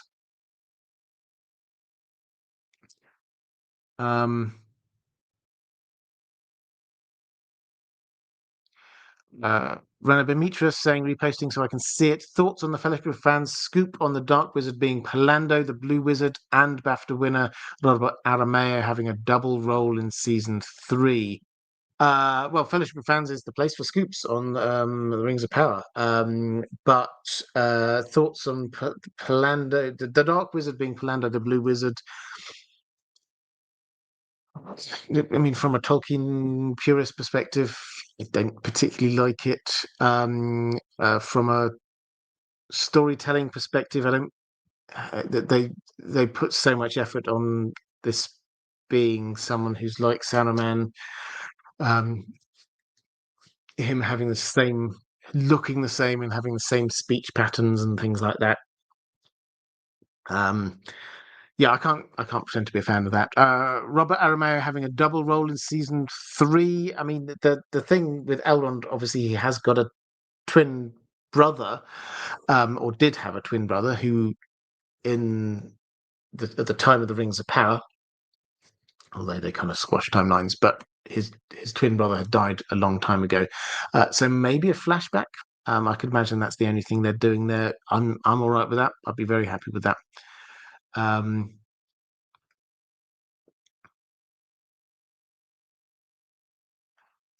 Right, let's have a quick flick through the rest of the chat.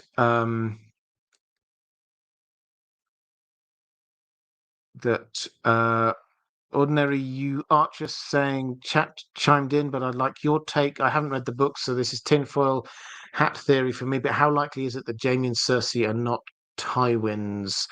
I did a whole video on that, if you're interested, over on the main channel. The headline is that Cersei gives off a lot of vibes of Aerys, the Mad King. Jaime doesn't. They are twins. So you then have to immediately start going into, well, you can have technically twins from two different fathers. you go down quite a rabbit hole there. The short answer is you can make an argument. I think Jaime doesn't come across as being Targaryen at all, but you can make an argument for either Tyrion or Cersei being quite Targaryen-y. I suspect we will never know, but the more I read Cersei's chapters, the more Aerys II coded she does appear to be.